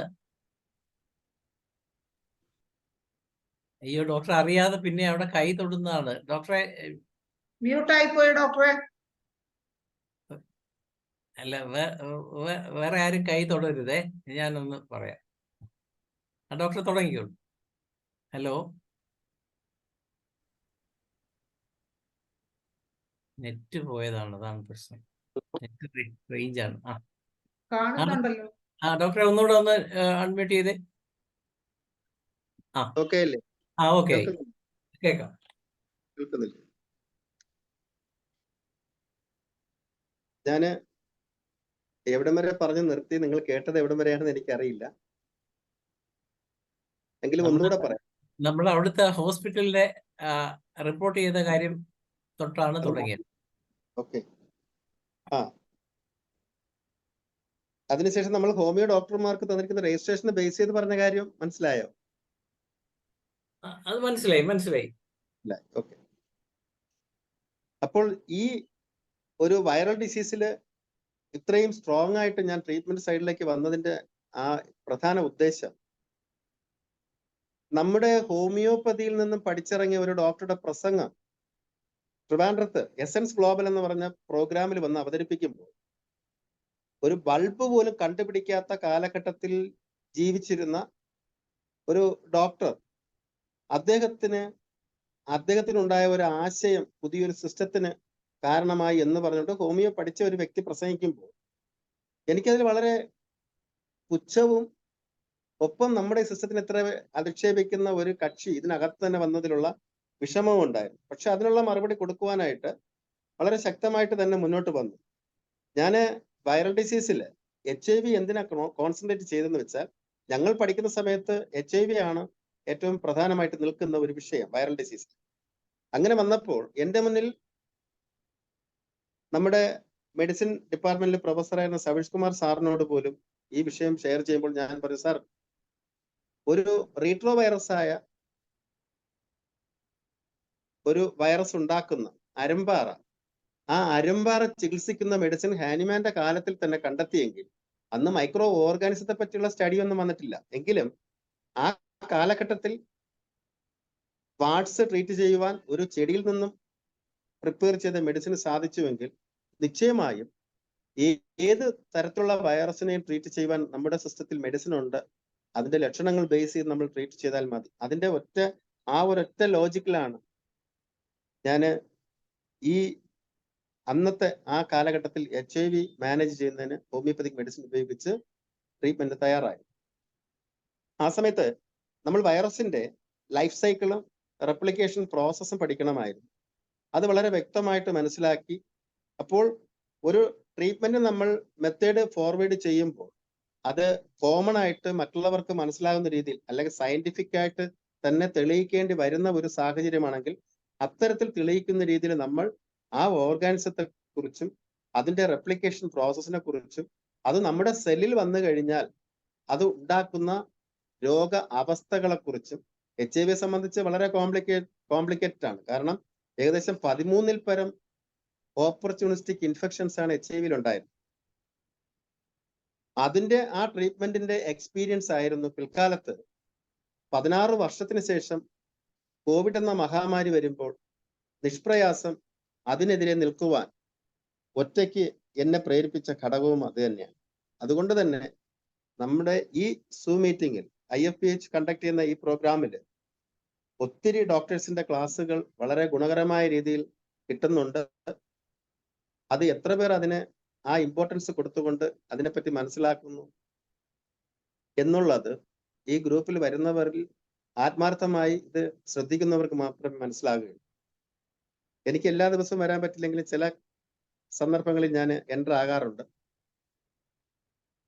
നമ്മുടെ കേരളത്തില് എന്തുകൊണ്ട് വേൾഡ് ഹെൽത്ത് ഓർഗനൈസേഷൻ ഇത്രയും പോയിന്റ് ചെയ്യും? അതിനെപ്പറ്റി മനസ്സിലാക്കേണ്ടത് വലിയൊരു കാര്യമാണ്. കാരണം കോവിഡ് മഹാമാരിക്ക് 2021-ലാണ് സുപ്രീം കോടതിയിലെ വിധി വന്നത്. അതിനെ ക്രോഡീകരിച്ചുകൊണ്ട് ഹൈക്കോടതിയിൽ നിന്ന് നമ്മൾ വിധി വാങ്ങിയത്. അപ്പോൾ ഇവിടെ കൊടുക്കുവാനിരുന്ന കോവാക്സിൻ എന്ന വാക്സിൻ, കുട്ടികളിൽ കുത്താനിരുന്ന കോവാക്സിൻ, അത് ഈ കേസുമായിട്ട് ഹൈക്കോടതിയിൽ വർക്ക് ചെയ്ത നമ്മുടെ അഡ്വക്കേറ്റ്സ്, വിനീത് അഡ്വക്കേറ്റ് അതിന് മുൻകൈ എടുത്തുകൊണ്ട് എഡ്യൂക്കേഷൻ ഡിപ്പാർട്ട്മെന്റിന്റെ സെക്രട്ടറിക്ക്, പ്രിൻസിപ്പൽ സെക്രട്ടറിക്ക് നോട്ടീസ് കൊടുക്കുകയായിരുന്നു കോടതി വിധി വെച്ചുകൊണ്ട്. അതിന്റെ പരിണിത ഫലമാണ് നമ്മുടെ മക്കൾക്ക് സ്കൂളുകളിൽ ഹോമിയോ മരുന്ന് കൊടുക്കുന്നതിനുള്ള ഓർഡർ ആയതും ഈ കോവാക്സിൻ എന്ന വാക്സിൻ കുത്തുന്നത് നിർബന്ധമല്ലാതാക്കിയത്. ഇന്ന് ഈ വേദിയിൽ 2 കാര്യങ്ങൾ നിങ്ങളെ ഞാൻ ഓർമ്മപ്പെടുത്തുന്നു. ഇവിടെ കാലാകാലങ്ങളിൽ ഉപയോഗിക്കുന്ന വാക്സിനുകളെ കുറിച്ച് അതിന്റെ ജെനുവിനിറ്റി, എഫിക്കസി എന്താണെന്നും അതിന്റെ ഇൻഗ്രീഡിയൻസ് എന്താണെന്നും ഈ കുത്താൻ പറയുന്ന അലോപ്പതി ഡോക്ടർമാരിൽ ആർക്കും തന്നെ വ്യക്തമായി അറിയില്ല. ഇത് ഇറക്കുന്ന കമ്പനി പറയുന്ന ഇൻഗ്രീഡിയന്റും കഥകളും കണക്കുകളും മാത്രമാണ് പുറത്തു വരുന്നത്. പക്ഷെ ഇത് വ്യക്തമായിട്ടുള്ള ഒരു തെളിവോ ഒന്നും തന്നെ ഇവിടെ വരുന്ന വാക്സിനുകളിൽ പലതിനും ഇല്ല എന്നുള്ളത് ഇപ്പോൾ ഈ കോവിഷീൽഡും കോവാക്സിനും കുത്തിയപ്പോൾ ആൾക്കാർക്ക് മനസ്സിലായി. ഇതിനെതിരെ ഒന്നും ഞാൻ സംസാരിക്കാൻ പോയിട്ടില്ല. എന്താണ് ലൈവ് വാക്സിൻ, എന്താണ് കിൽഡ് വാക്സിൻ, ഇത്തരത്തിലുള്ള ഒരു വിഷയത്തിൽ സംസാരിച്ചുകൊണ്ട് കോവിഷീൽഡിലെ വാക്സിനില്ല, അതായത് കോവിഡിന് ഉപയോഗിക്കുന്ന mRNA വാക്സിനെ കുറിച്ച് ഞാൻ ലൈവ് ഇട്ടതിന് ശേഷം എനിക്കെതിരെ വന്നിട്ടുള്ള പരാതികൾ, അത് ബഹുമാനപ്പെട്ട നമ്മുടെ മെഡിക്കൽ കൗൺസിലിലെ ഹോമിയോപ്പതി കൗൺസിലിന് ഒരു പരാതി പോവുകയും ആ പരാതി കൊടുത്ത വ്യക്തികൾ ആരെന്നും അവരുടെ ഇന്റൻഷൻ എന്താണെന്നും വളരെ വ്യക്തമായി ചിന്തിച്ചിരുന്നുവെങ്കിൽ എനിക്ക് അതിന്റെ പുറകെ ഓടേണ്ട ഒരു അവസ്ഥ വരില്ലായിരുന്നു. എങ്കിലും വളരെ ശക്തമായി എല്ലാ എവിഡൻസുകളുമായി മെഡിക്കൽ കൗൺസിൽ എനിക്കൊരു നോട്ടീസ് തരുമ്പോൾ അതിന് വ്യക്തമായ മറുപടി കൊടുക്കുവാൻ ആ സമയത്ത് ഞാൻ പോവുകയും എന്താണ് കാര്യം എന്ന് വ്യക്തമായി മനസ്സിലാക്കി അതിനുള്ള മറുപടികൾ കൊടുത്തു. എന്റെ പ്രതിഷേധവും ഞാൻ അറിയിച്ചു. കാരണം ഈ എനിക്കെതിരെ പരാതി കൊടുത്ത ക്യാപ്സൂൾ കേരള ആ പരാതിയിൽ ഉപയോഗിച്ചിരിക്കുന്ന 1-2 പേജുകൾ ഒരു പേഷ്യന്റിന് ഞാൻ എഴുതി കൊടുത്ത പ്രിസ്ക്രിപ്ഷന്റെ പേപ്പറും കൂടെ അതിനകത്ത് അറ്റാച്ച് ചെയ്തു. ആ മരുന്ന് വാങ്ങി കഴിച്ച വ്യക്തിയല്ല പരാതിക്കാരൻ. അപ്പോൾ ഈ ക്യാപ്സ്യൂൾ കേരള എന്താണെന്നും ക്യാപ്സ്യൂൾ കേരളയെ പറ്റി സുപ്രീം കോടതിയിലെ കേസിന് കൗണ്ടർ അഫിഡവിറ്റ് കൊടുക്കുന്നതിന് നമ്മുടെ സ്റ്റേറ്റ് ഗവൺമെന്റിന്റെ സെക്രട്ടറി കൊടുത്ത 22/8/2023 ലെറ്റർ, അതായത് ഓഗസ്റ്റ് മാസം 22-ാം തീയതി കൊടുത്ത കൗണ്ടർ അഫിഡവിറ്റ് ലെറ്ററിന്റെ ആ ഒരു കോപ്പി പോലും നമ്മുടെ മെഡിക്കൽ കൗൺസിലിൽ ഇല്ലായിരുന്നു. 1 by 1 ഈ കാര്യങ്ങൾ നിരത്തി വൈറസിനെതിരെ ഉപയോഗിച്ച വാക്സിനുകളെ കുറിച്ച് എൻ്റെ അറിവിൽ നിന്നുകൊണ്ട് വളരെ വ്യക്തമായിട്ട് എനിക്ക് അവിടെ പ്രസന്റ് ചെയ്യുവാൻ സാധിച്ചു. അവസാനം അത് കഴിഞ്ഞ് ഞാൻ ഇങ്ങ് പോരുകയായിരുന്നു. എങ്കിലും അവിടെ ചെല്ലുമ്പോഴും എൻ്റെ മുന്നിൽ ഒത്തിരി കാര്യങ്ങൾ മെഡിക്കൽ കൗൺസിലുമായി സംസാരിക്കണമെന്നുണ്ടായിരുന്നു. എന്തായാലും ഞാൻ എൻ്റെ ലീഗൽ അഡ്വൈസറുമായിട്ട് ഇത് ഡിസ്കസ് ചെയ്യുമ്പോൾ ഇതിനെതിരെ ഈ പരാതി കൊടുത്ത വ്യക്തികൾക്കും അവർക്കുമെതിരെ നിയമപരമായ രീതിയിൽ തന്നെ എനിക്ക് നീങ്ങണമെന്ന് തോന്നി. അങ്ങനെ എൻ്റെ ലീഗൽ അഡ്വൈസറുടെ ഉപദേശപ്രകാരം നമ്മുടെ തമ്പാനൂർ പോലീസ് സ്റ്റേഷനിൽ ഞാൻ കൊടുത്ത ഒരു പെറ്റീഷനുണ്ട്. അതിനകത്ത് വളരെ വ്യക്തമായിട്ട് എല്ലാ കാര്യങ്ങളും അറിയിച്ചുകൊണ്ട് ഈ ക്യാപ്സ്യൂൾ കേരളയുടെ മെമ്പേഴ്സിനെ സ്റ്റേഷനിൽ നിന്ന് അവിടുത്തെ സ്റ്റേഷൻ ഹൗസ് ഓഫീസർ നേരിട്ട് ഫോണിൽ വിളിക്കുമ്പോൾ പറഞ്ഞത്, ഞങ്ങൾ വെറുതെ ഈ മെഡിക്കൽ കൗൺസിലാണ് പരാതി കൊടുത്തത്, അതിന് ഇങ്ങനെ ഒരു പ്രശ്നം ഉണ്ടാകുമെന്ന് അറിഞ്ഞില്ല. ഇവർക്ക് ആരുടെയെങ്കിലും പേരിൽ പരാതി കൊടുത്തുകൊണ്ട് ഓരോ ഇഷ്യൂസ് ഉണ്ടാക്കാൻ മാത്രമേ അറിയാവൂ. ഇതിന്റെയൊക്കെ പ്രധാന കാരണം നമ്മുടെ ഈ പ്രോഗ്രാം കാണുന്ന ഹോമിയോ ഡോക്ടർമാർ മനസ്സിലാക്കുക, സുപ്രീം കോടതിയിൽ 2021 ഇവർ കൊടുത്ത കേസിൽ കൗണ്ടർ ആയിട്ട് എൻട്ര ആകുന്നതിനാണ് ഈ കേസിന്റെ കോപ്പികളെല്ലാം ഞാൻ എൻ്റെ അഡ്വക്കേറ്റിനെ വിട്ട് എടുപ്പിച്ചു. അന്ന് മുതലേ ഇവർക്ക് അറിയാം ഈ കേസിൽ ഞാൻ കൗണ്ടറായിട്ട് എൻട്ര ചെയ്യാൻ ശ്രമിക്കുന്നുണ്ട്. അപ്പോൾ അതിനെതിരെ മെഡിക്കൽ കൗൺസിൽ ഒരു പരാതി കൊടുത്തുകൊണ്ട് എനിക്കൊരു ചെറിയ കുരുക്ക് ഉണ്ടാക്കുക എന്നുള്ള ഉദ്ദേശത്തോടു കൂടെ നല്ല പ്ലാനിലായിരുന്നു ഇവര് മാർച്ച് 27-ന് ഒരു 71 വയസ്സുള്ള മോഹനം പിള്ള എന്ന് പറയുന്ന ആളിനെ എൻ്റെ അടുത്തേക്ക് കൊണ്ടാക്കുന്നത്. എന്നെ വിളിച്ചൊരു അപ്പോയിന്റ്മെന്റ് വാങ്ങാത്ത ഒരാൾ മാത്രമല്ല, അദ്ദേഹം എൻ്റെ അടുത്ത് നിന്നും ഈ വാക്സിനേഷന്റെ കോംപ്ലിക്കേഷനെതിരെയുള്ള മെഡിസിൻ വാങ്ങണമെങ്കിൽ നിർബന്ധമായും ഞാൻ വാക്സിനേഷൻ സർട്ടിഫിക്കറ്റിന്റെ കോപ്പിയും ആധാർ കാർഡിന്റെ കോപ്പിയും വാങ്ങി വെക്കാറുണ്ട്. അതൊന്നും കൊണ്ടുവരാതെ ഞാൻ വളരെ ഓർമ്മക്കുറവുള്ള ആളാണ് എന്നെല്ലാം പറഞ്ഞ് 27/3/2023 എൻ്റെ ക്ലിനിക്കിൽ വന്ന് മരുന്ന് വാങ്ങി 100 രൂപയാണ് ഞാൻ ബില്ല് ചെയ്തത്. അത് വാങ്ങിയിട്ട് അദ്ദേഹത്തിന് ഞാൻ കവറിൽ എഴുതി കൊടുക്കുകയാണ്, ഒരു ഗുളിക വെച്ച് 3 നേരം കഴിക്കണമെന്ന്. അത് എഴുതി കൊടുത്തിട്ടും എനിക്ക് എൻ്റെ ഈ മരുന്ന് വീട്ടിൽ കൊണ്ടുപോകുമ്പോൾ മക്കളോ ചെറുമക്കളോ ഇത് ഏത് മരുന്നാണ്, ഇത് എവിടുന്ന് തന്നതാണ്, ആര് തന്നതാണെന്നൊന്നും അറിയാൻ പറ്റാത്തത് കൊണ്ട്, എനിക്ക് ഇത് പറഞ്ഞ് മനസ്സിലാക്കിക്കുവാൻ കഴിയാത്തത് കൊണ്ടും, എനിക്ക് മെമ്മറി കുറവുള്ളത് കൊണ്ടും താങ്കൾ ഒരു ലെറ്റർ പേഡിൽ താങ്കളുടെ പേരെല്ലാം ഉള്ള ലെറ്റർ പേഡിൽ എഴുതി തന്നാൽ വളരെ ഉപകാരമായിരിക്കും എന്ന് പറഞ്ഞ് വാങ്ങിപ്പോയ ആ പ്രിസ്ക്രിപ്ഷൻ ക്യാപ്സ്യൂൾ കേരളയുടെ പരാതിക്കകത്ത് വെച്ചുകൊണ്ട് മെഡിക്കൽ കൗൺസിൽ കൊടുക്കും. അതിൽ ഈ വാങ്ങിക്കൊണ്ടുപോയ വ്യക്തിയുടെ പരാതിയൊന്നുമല്ല, അറ്റാച്ച് ചെയ്ത് കൊടുത്തിരിക്കുന്ന ഒരു പേപ്പർ മാത്രമാണ്. അതിനകത്ത് എഴുതിയിരുന്നത് ഹോമിയോ മരുന്ന് കോവിഡിന് ചികിത്സിക്കാൻ പറ്റും, അല്ലെങ്കിൽ വാക്സിനേഷന്റെ കോംപ്ലിക്കേഷൻ ഉപയോഗിക്കാൻ പറ്റും എന്ന് ജനങ്ങളെ പറഞ്ഞു പറ്റിച്ചുകൊണ്ട് ഈ മരുന്ന് ലഭിക്കണമെങ്കിൽ എൻ്റെ ക്ലിനിക്കിൽ വന്നാൽ മതി എന്ന് പറഞ്ഞുകൊണ്ട് ഫോൺ നമ്പർ ഉൾപ്പെടെ അനൗൺസ് ചെയ്തു. മാത്രമല്ല, കോവിഷീൽഡ് എന്ന് പറയുന്ന വാക്സിൻ അല്ലെങ്കിൽ mRNA വാക്സിനെ പറ്റി ആവശ്യമില്ലാത്ത പ്രചരണം നടത്തി ജനങ്ങളിൽ ഭീതി വരുത്തി. എൻ്റെ ആ ഒരു ലൈവ് കണ്ടിട്ടുള്ളത് ഏതാണ്ട് 1000-ന് പുറത്തേ ഉള്ളൂ ആൾക്കാർ ആ ലൈവ് കണ്ടിട്ടുള്ളത്. അപ്പൊ ജനങ്ങളെ മൊത്തം ഭീതി പരത്തി എന്ന് പറയുമ്പോൾ നമ്മുടെ മെഡിക്കൽ കൗൺസിലിൽ എന്നെ വിളിക്കുന്നതിന് മുൻപേ, അല്ലെങ്കിൽ ഈ 22-ാം തീയതി ഹൈക്കോടതിയിലെ, അതായത് അഡ്വക്കേറ്റ് ജനറലിന് ഗവൺമെന്റ് സെക്രട്ടറി തന്നെ കൊടുക്കുന്ന ഈ സുപ്രീം കോടതിയിലെ കേസിനെതിരെ നിൽക്കുന്ന വ്യക്തികളെ കുറിച്ച് പരാമർശിച്ച് കൊടുത്ത ആ കൗണ്ടർ അഫിഡവിറ്റ് 22/8 കൊടുക്കുന്നത്. ജൂലൈ 18-ാം തീയതി സുപ്രീം കോടതിയിൽ നിന്നും കൗണ്ടർ അഫിഡവിറ്റ് ഒരു 6 ആഴ്ചക്കകത്ത് സബ്മിറ്റ് ചെയ്യണമെന്നുള്ള ഓർഡർ പത്രമാധ്യമങ്ങളിൽ വളരെ വാർത്തയായിട്ട് പ്രചരിക്കുമ്പോൾ ഈ വിഷയത്തിന് സെയിം കേസിന്റെ ഫുൾ കോപ്പി ഏതാണ്ട് 343ഓളം പേജ് വരുന്ന കോപ്പി എടുത്ത് ഈ പെറ്റിഷനിലെ രണ്ടാമത്തെ പെറ്റിഷണറായ മുൻ ഹോമിയോ ഡോക്ടറായ വ്യക്തിയെ ഈ മെഡിക്കൽ കൗൺസിലിലെ രജിസ്ട്രേഷനിൽ നിന്ന് പെർമനന്റ് ആയി നീക്കുന്നതിന് ഇതൊരു എവിഡൻസ് ആണെങ്കിൽ അത് ചെയ്യണമെന്ന് ആവശ്യപ്പെട്ട് രജിസ്ട്രാർക്ക് ഞാനും എൻ്റെ ലീഗൽ അഡ്വൈസറും നേരിട്ട് പോയി 1 മണിക്കൂറോളം കാര്യങ്ങൾ സംസാരിച്ചിട്ടും ഹൈക്കോടതി കൊറോണ ചികിത്സിക്കുന്നതിനും പ്രിവെന്റീവ് മെഡിസിൻ കൊടുക്കുന്നതിനും എൻ്റെ സ്ഥാപനത്തിന് ഓർഡർ തന്നിരിക്കുന്ന വിവരം വരെ രജിസ്ട്രാറെ ബോധ്യപ്പെടുത്തിയിട്ടുമാണ് ആ കേസിന്റെ ഡീറ്റെയിൽസ് രജിസ്ട്രാറിനെ അറിയിക്കുന്നത്. ആ സമയത്താണ് രജിസ്ട്രാർ അറിയുന്നത് ഈ പറയുന്ന കക്ഷി സുപ്രീം കോടതിയിൽ ഹോമിയോക്കെതിരെ പോയിരിക്കുന്ന കേസിലെ രണ്ടാമത്തെ പെറ്റീഷണറാണ്. അതിനുശേഷമാണ് എനിക്ക് മെഡിക്കൽ കൗൺസിലിൽ നിന്നും നോട്ടീസ് വരുന്നത്. 2-ാം തീയതിയാണ് ആ നോട്ടീസ് എൻ്റെ കയ്യിൽ കിട്ടുന്നത്. 12-ാം തീയതി ഞാൻ മെഡിക്കൽ കൗൺസിൽ ഹാജരായി എൻ്റെ ഭാഗം വിശദീകരിക്കണം എന്നുള്ള നോട്ടീസ് എനിക്ക് കിട്ടുന്നത് സെപ്റ്റംബർ 2-നാണ്. വ്യക്തമായി പറഞ്ഞാൽ ഈ കാര്യത്തിൽ ക്യാപ്സ്യൂൾ കേരള എന്ന് പറയുന്നത് വാക്സിനേഷനുമായി എന്തെങ്കിലും ആധികാരികമായ ബന്ധമുള്ളവരാണ്, അല്ലെങ്കിൽ ഇവിടെ വാക്സിനേഷൻ കൊടുക്കുന്നതിൽ ഇവരുടെ റോൾ എന്തെങ്കിലും ഉണ്ടായിരുന്നു. അതിൻ്റെ ഇൻഗ്രീഡിയൻസ് എന്താണെന്ന് ഇവർക്ക് വ്യക്തമാക്കി തരുവാൻ ഇവരിൽ ആരാണ് ഇതിനകത്ത് കൂടുതലായി ഇൻവോൾവ് ചെയ്തത്?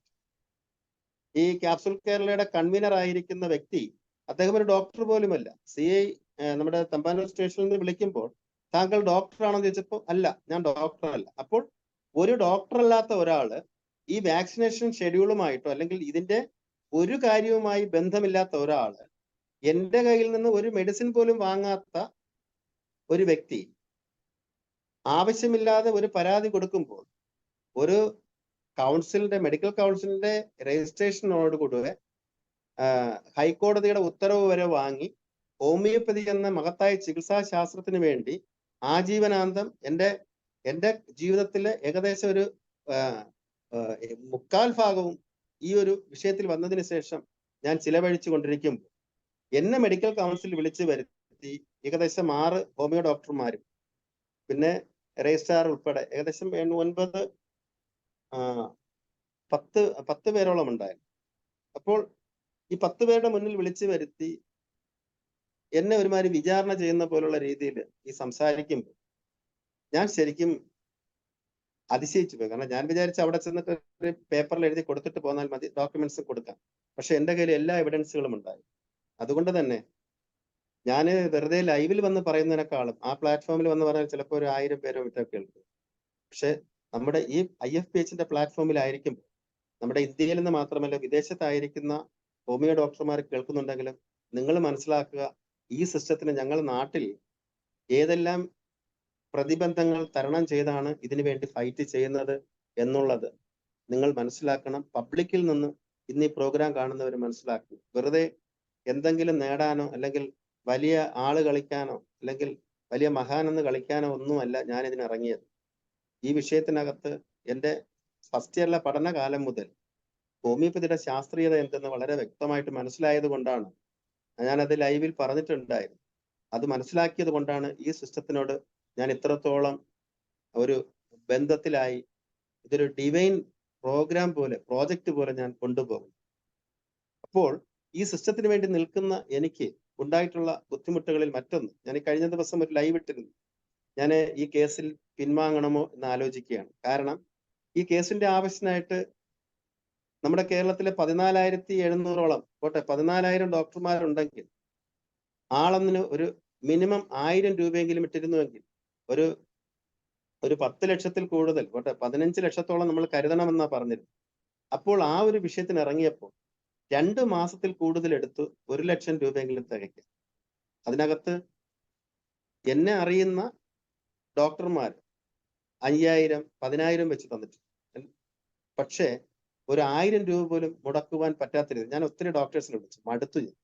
പലരും വിളിക്കുമ്പോൾ ഫോൺ എടുക്കാറുണ്ട്. എനിക്ക് എൻ്റെ വീട്ടിൽ ചെലവ് കഴിയാനല്ല ഞാൻ ക്യാഷ് ചോദിക്കുന്നത്. അപ്പോൾ ഇത്തരത്തിലുള്ള ബുദ്ധിമുട്ടുകൾ ഈ ഫീൽഡിൽ ഇറങ്ങിയപ്പോൾ, കാരണം ഹൈക്കോടതി കേസിന് ഞാൻ ആരുടെയും പൈസ ചോദിച്ചില്ല, ആരോടും ഞാൻ പറഞ്ഞില്ല, ആരും അറിഞ്ഞില്ല. സുപ്രീം കോടതി കേസിൽ എനിക്ക് താങ്ങാൻ പറ്റുന്നതിലപ്പുറമാണ് സാമ്പത്തികമായ വിഷയം. അപ്പൊ അതുകൊണ്ട് തന്നെ ഈ കേസ് ഫോർവേഡ് ചെയ്യണോ വേണ്ടേ എന്നുള്ളത് ഇംപ്ലീഡ് ചെയ്ത് ആ പേപ്പറെല്ലാം മുന്നോട്ട് പോയെങ്കിലും അഡ്വക്കേറ്റിനോട് ഞാൻ പറഞ്ഞു, ഒന്നുകൂടെ നമുക്ക് ചിന്തിച്ചിട്ട് മതി ഇതിലേക്ക് അടുത്തൊരു സ്റ്റെപ്പ് എടുക്കുന്നത്. കാരണം ഞാൻ ഒറ്റയ്ക്ക് ഇത്രയൊക്കെ കടന്ന് ഓടി എൻ്റെ പ്രാക്ടീസ് ടൈമും അതെല്ലാം മെനക്കെടുത്തി. നിങ്ങൾക്കറിയാമോ, ഒരു ഡോക്ടറിന്റെ കയ്യിൽ നിന്ന് ക്യാഷ് കളക്ട് ചെയ്യാൻ വേണ്ടി പോയ യാത്രയിൽ എനിക്ക് ആക്സിഡന്റ് ഉണ്ടായി. എൻ്റെ കാർ ആക്സിഡന്റ് ആയിട്ട് ഇപ്പോഴും വർക്ക്ഷോപ്പിലാണ്. അപ്പോൾ ഞാൻ എന്തുകൊണ്ട് ഈ അവസ്ഥകൾ പറയുന്നു എന്ന് വെച്ചാൽ, ഇതിനു വേണ്ടി ഇറങ്ങുമ്പോൾ ഉണ്ടാകുന്ന ബുദ്ധിമുട്ടുകൾ അതുമായിട്ട് നിൽക്കുന്നവർക്ക് മാത്രമേ മനസ്സിലാവുകയുള്ളൂ. അതുകൊണ്ട് ഇന്നും ഞാൻ 1-2 ഡോക്ടേഴ്സിനെ വിളിച്ച് സംസാരിച്ച വിഷയം ഇതായിരുന്നു. ഞാൻ ഈ IFPHന്റെ പ്ലാറ്റ്ഫോമിൽ വന്ന് ഇത് പറയുമ്പോൾ നിങ്ങൾ മനസ്സിലാക്കണം, ഇപ്പോൾ ഞങ്ങൾ 2 പേരാണ് പ്രത്യക്ഷത്തിൽ വന്നിട്ടുള്ളത്. ഒന്ന്, ഞാൻ ഒറ്റയ്ക്ക് തന്നെ ഇത് ഇംപ്ലീഡ് ചെയ്ത് കയറുന്നുണ്ട്, ഹൈക്കോടതി ഉത്തരവ് എനിക്കുള്ളത് കൊണ്ട്. അടുത്ത IFPHും ഇതിനകത്ത് കക്ഷിയായി ചേരുന്നുണ്ട്. അത് സെപ്പറേറ്റ് ആയിട്ടാണ് രണ്ടും പോകുന്നത്, അല്ലാതെ ഒരുമിച്ചല്ല.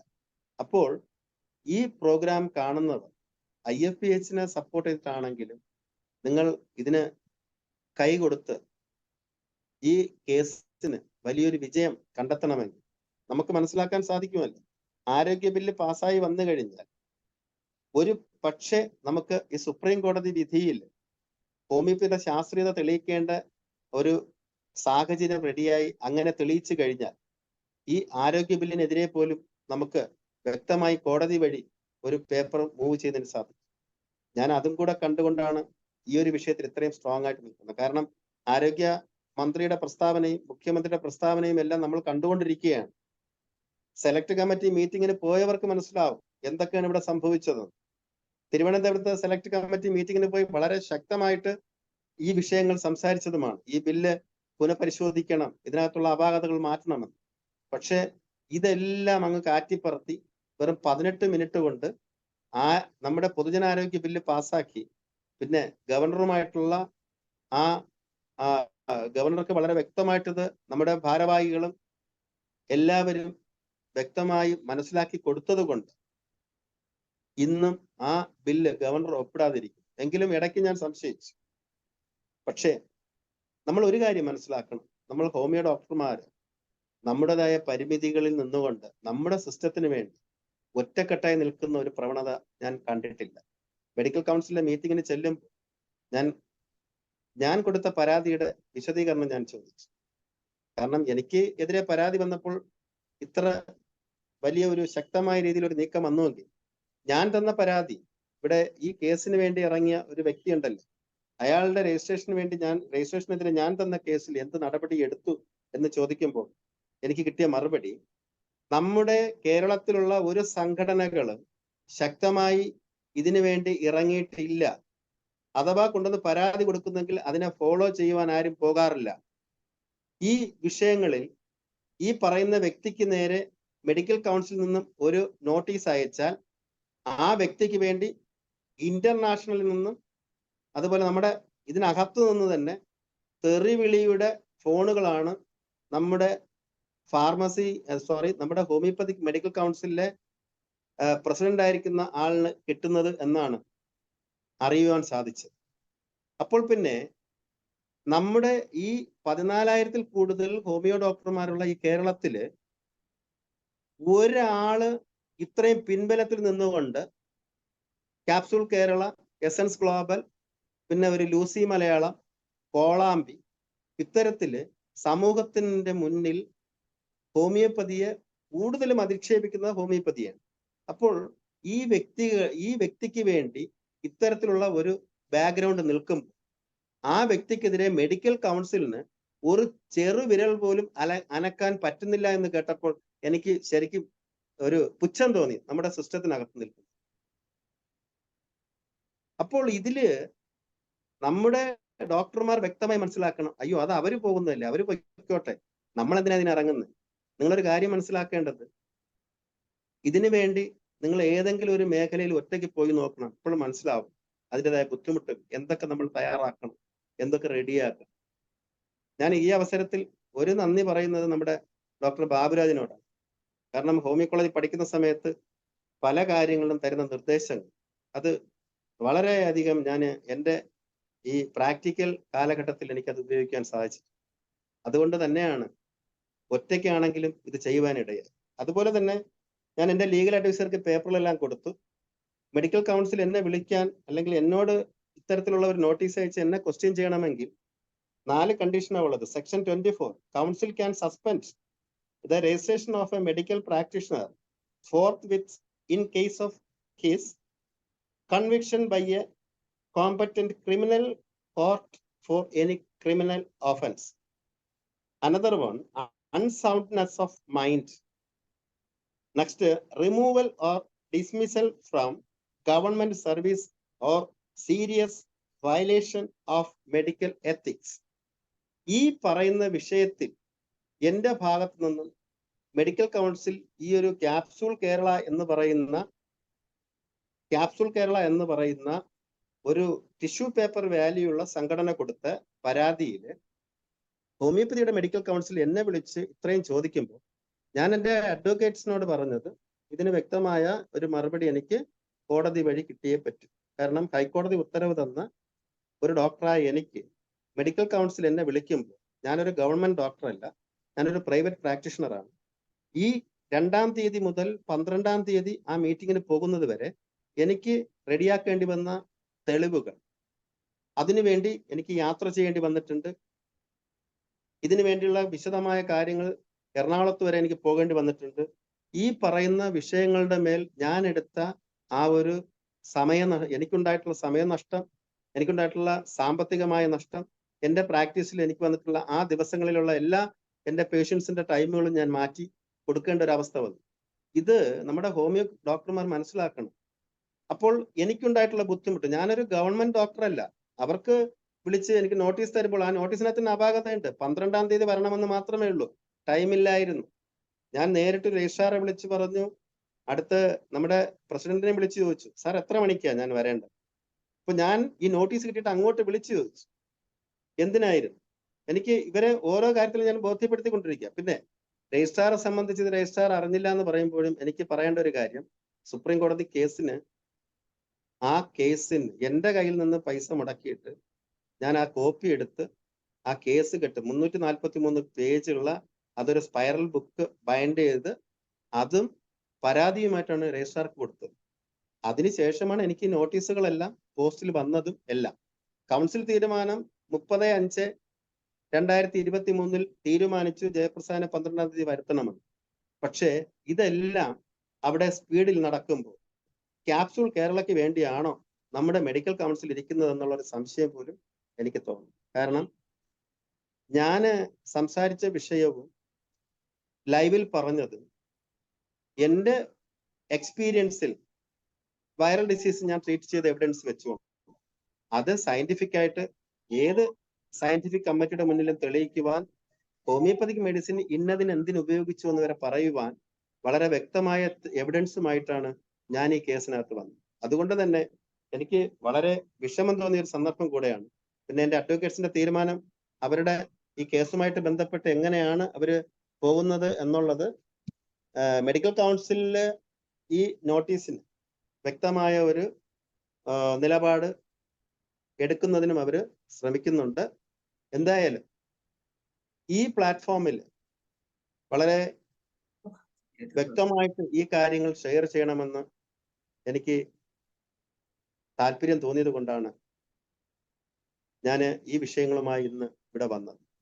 അതുകൊണ്ട് തന്നെ ഈ പ്രോഗ്രാം കാണുന്ന സ്വദേശത്തും വിദേശത്തുമായിരുന്നു കാണുന്ന പൊതുജനങ്ങളായാലും ഡോക്ടർമാരായാലും ഒരു കാര്യം നമ്മൾ മനസ്സിലാക്കണം, ഇവിടെ ഏത് പാൻഡമിക് വന്നാലും അതിന് എന്തായാലും കുറച്ച് ലക്ഷണങ്ങൾ അവർ പറയുമല്ലോ.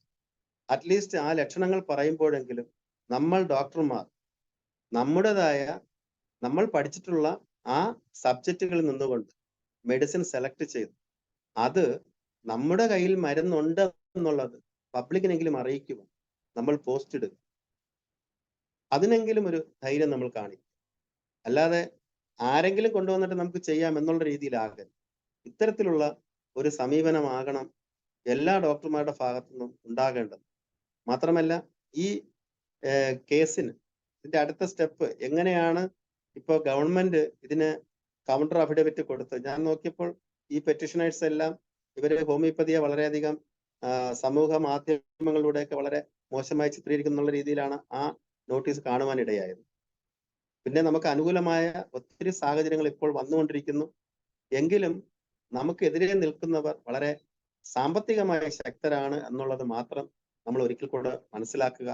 അപ്പോൾ നമ്മളൊരു കാര്യത്തിന് ഇറങ്ങുമ്പോൾ അല്ലെങ്കിൽ ഒരു നിസ്സാരമായിട്ട് നമ്മൾ അന്ന് എനിക്ക് വിഷമം തോന്നിയ ഒരു വിഷയമാണ് നമ്മുടെ ഗവർണറുടെ വീട്ടിൽ ഗവർണറുടെ മന്ദിരത്തിലേക്കുള്ള നമ്മുടെ യാത്ര ഈ ആരോഗ്യ ബില്ലിനെതിരെ. അതിലാകെപ്പാടെ വന്ന എത്ര പേർ, ശരിക്കും പറഞ്ഞാൽ എനിക്ക് തോന്നുന്നു ഡോക്ടർമാരെക്കാളും കൂടുതൽ പബ്ലിക്കിൽ നിന്ന് അവിടെ ഉണ്ടായിരുന്നെന്ന് ഞാൻ വിശ്വസിക്കുന്നു. അപ്പൊ ഇത്തരത്തിലാണ് നമ്മുടെ ഈ സംഘടനകളുടെ പോക്കെന്ന്. ഈ കേസിന് എങ്ങനെ നമ്മൾ മുന്നോട്ട് പോകും, എത്രമാത്രം നമുക്ക് വിജയിക്കുവാൻ സാധിക്കും, എല്ലാ തരത്തിലും അത് ഒന്നുകൂടെ ചിന്തിക്കേണ്ട ഒരു സന്ദർഭം കൂടെയാണ്. കാരണം കേസ് എന്നത്തേക്കാണെന്ന് ടൈം ഇതുവരെ അറിഞ്ഞിട്ടില്ല. എന്തായാലും നമ്മുടെ ഈ IFPH തന്നിരിക്കുന്ന പ്ലാറ്റ്ഫോം ഒത്തിരി ഡോക്ടേഴ്സ് വളരെ ശക്തമായി ഹോമിയോപ്പതിയിലെ സാധ്യതകൾ എന്തൊക്കെയുണ്ടെന്നും അവരുടെ എക്സ്പീരിയൻസ് വിത്ത് മെഡിസിൻ, സയന്റിഫിക് ആയിട്ടുള്ള എവിഡൻസുകൾ ഇതെല്ലാം വെച്ചുകൊണ്ട് വളരെ നല്ല ക്ലാസ്സുകൾ തരുമ്പോൾ നമ്മൾ അത് മനസ്സിലാക്കുന്നതോടൊപ്പം നമ്മുടെ ഈ സ്റ്റേറ്റില് നാളെ ഹോമിയോപ്പതി എവിടെ ആക്കും എന്നുള്ളത്, അല്ലെങ്കിൽ നമ്മുടെ കൺട്രിയിൽ ക്രമേണ ഇതൊക്കെ എങ്ങനെ ഒതുക്കി നിർത്തും എന്നുള്ളതും കൂടെ നമ്മൾ ചിന്തിച്ചേ മതിയാകും. വളരെ വല്ലാത്ത ഒരു കാലഘട്ടത്തിലൂടെയാണ് നമ്മുടെ സിസ്റ്റത്തിന്റെ അവസ്ഥ ഇപ്പോഴായിരിക്കും. ആരോഗ്യ ബില്ല് പാസ്സാക്കാൻ എന്തുമാത്രം തത്രപ്പെടുന്നു ഗവൺമെന്റ്. അപ്പോൾ അതുകൂടെ ഒന്ന് മനസ്സിലാക്കുക. പിന്നെ കഴിഞ്ഞ കാലങ്ങളിൽ എന്നെ വളരെയധികം ചിന്തിപ്പിച്ച ഒരു വിഷയമായിരുന്നു നമ്മുടെ NHM-ലെ പോസ്റ്റിംഗ്. പലപ്പോഴും ഞാൻ അതിനെപ്പറ്റി സംസാരിച്ചിട്ടുണ്ട്. അതുമായിട്ട് ഒരു ഇൻഡയറക്റ്റ് ബന്ധത്തിൽ നിൽക്കുന്ന നമ്മുടെ കൗൺസിലിൽ തന്നെ മെമ്പറായിരുന്ന ഒരു സംഘടന നേതൃത്വം വഹിക്കുന്ന ഒരാളുണ്ട്. പുള്ളിയുമായി ഞാൻ ഇത്രയും സംസാരിക്കുകയും ചെയ്തിട്ടുണ്ട്. അപ്പോൾ ഞാൻ പറയുന്നത്, ഇപ്പോൾ നമ്മൾ കേൾക്കുന്നുണ്ട് ആരോഗ്യമന്ത്രിയുടെ ഓഫീസിൽ കൈക്കൂലി വാങ്ങിയ വിഷയം. എന്തിനാ? ഹോമിയോപ്പതിയിലെ മെഡിക്കൽ ഓഫീസർ, അതായത് NHM-ലെ പോസ്റ്റിംഗ് വാങ്ങിയിട്ട് 3 വർഷം കഴിയുമ്പോൾ സ്ഥിരപ്പെടുത്താമെന്ന്.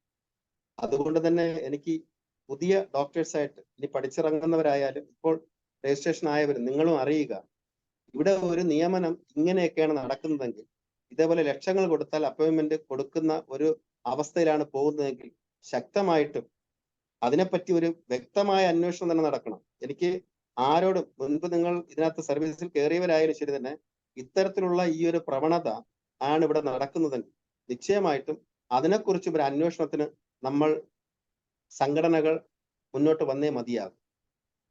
അപ്പോൾ ഈ ഒരു സാഹചര്യം ഇത്രയും ഓപ്പൺ ആയിട്ട് വന്നിട്ട് അതുപോലും കള്ളമാണെന്ന് പറയുന്ന രീതിയിലാണ് നമ്മുടെ നേതൃത്വ നിലയിലുള്ള മന്ത്രി ഉൾപ്പെടെയുള്ളവർ പറയുന്നത്. അപ്പൊ നമ്മുടെ സിസ്റ്റത്തിന് എന്താണ് ഇവിടെ വില ഇവർ കൽപ്പിക്കുന്നത്? വളരെ ചിന്തിക്കേണ്ട ഒരു വിഷയമാണ്. അതുകൊണ്ട് തന്നെ എനിക്ക് ഒത്തിരി വിഷമത്തോടും കൂടെയാണ് ഞാൻ ഈ വേദിയിൽ വന്നിരിക്കുന്നത്. കാരണം ഹോമിയോപ്പതിക്ക് വേണ്ടി നമ്മൾ ഇറങ്ങിയാൽ, ഞാൻ ഒറ്റയ്ക്കൊന്നുമല്ല ഇറങ്ങിയിരിക്കുന്നത്, ഞാൻ ഇതെല്ലാം കൊടുക്കുന്നത് ഒറ്റയ്ക്കാണെങ്കിലും എനിക്ക് നല്ല ഒരു സപ്പോർട്ട്, നല്ല ഒരു 10-50ഓളം ഡോക്ടർമാർ നല്ല രീതിയിൽ എൻ്റെ മുന്നിൽ സപ്പോർട്ടുണ്ട്. IFPH-ലുള്ളവരും മറ്റ് സംഘടനകളിലുള്ളവരും ഉണ്ട്. ഞാൻ എന്തുകൊണ്ട് പറയുന്നു വെച്ചാൽ, അത് ഏതൊരു ക്രിട്ടിക്കൽ സമയത്തും നമുക്ക് സപ്പോർട്ട് ചെയ്യാൻ ഒരു 10 പേരെങ്കിലും ഉണ്ടെങ്കിൽ അതൊരു വിലപ്പെട്ട കാര്യം തന്നെ. ഹൈക്കോടതിയിലെ കേസിന് പോകുമ്പോൾ എനിക്ക് ആരും കൂടെ ഇല്ലായിരുന്നു, ഒറ്റയ്ക്ക് തന്നെയാണ് ഇതിന് ഞാൻ ഇറങ്ങി. അതുകൊണ്ട് തന്നെ ഒറ്റയ്ക്ക് ഇറങ്ങിയാലും ഇത്രയും ചെയ്യാൻ പറ്റിയത് കൊണ്ടാണ് ഞാൻ ഈ കേസിനകത്ത് പോലും ഒന്ന് മുന്നോട്ട് വന്നത്. അതുകൊണ്ട് നമുക്ക് മുന്നിൽ വരുന്ന ഏത് പ്രതിസന്ധികളെയും തരണം ചെയ്യുവാൻ നിശ്ചയമായിട്ടും നമ്മൾ വർക്ക് ചെയ്യുന്നതും നമ്മൾ ഇറങ്ങുന്നതും ആത്മാർത്ഥതയോടെയാണെങ്കിൽ അതിന് പിന്നോട്ട് പോകാൻ നമ്മെ ഒരിക്കലും അനുവദിക്കില്ല. അത്തരത്തിലുള്ള ഒരു തടസ്സം എൻ്റെ മുന്നിൽ വന്നത് സാമ്പത്തികമായ വിഷയത്തിൽ മാത്രമാണ്. അതുകൊണ്ട് ഈ പ്രോഗ്രാമിൽ നമ്മുടെ IFPH ഇടപെട്ടുകൊണ്ട് എനിക്ക് സപ്പോർട്ട് ചെയ്യുന്നതിനുള്ള സാഹചര്യങ്ങളും ഉണ്ടായിട്ടുണ്ട്. ഇതുവരെയും ഉണ്ടായിട്ടുള്ള എല്ലാ സപ്പോർട്ടിനും എൻ്റെ നന്ദി ഞാൻ ഈ പ്ലാറ്റ്ഫോമിൽ അറിയിക്കുകയാണ്.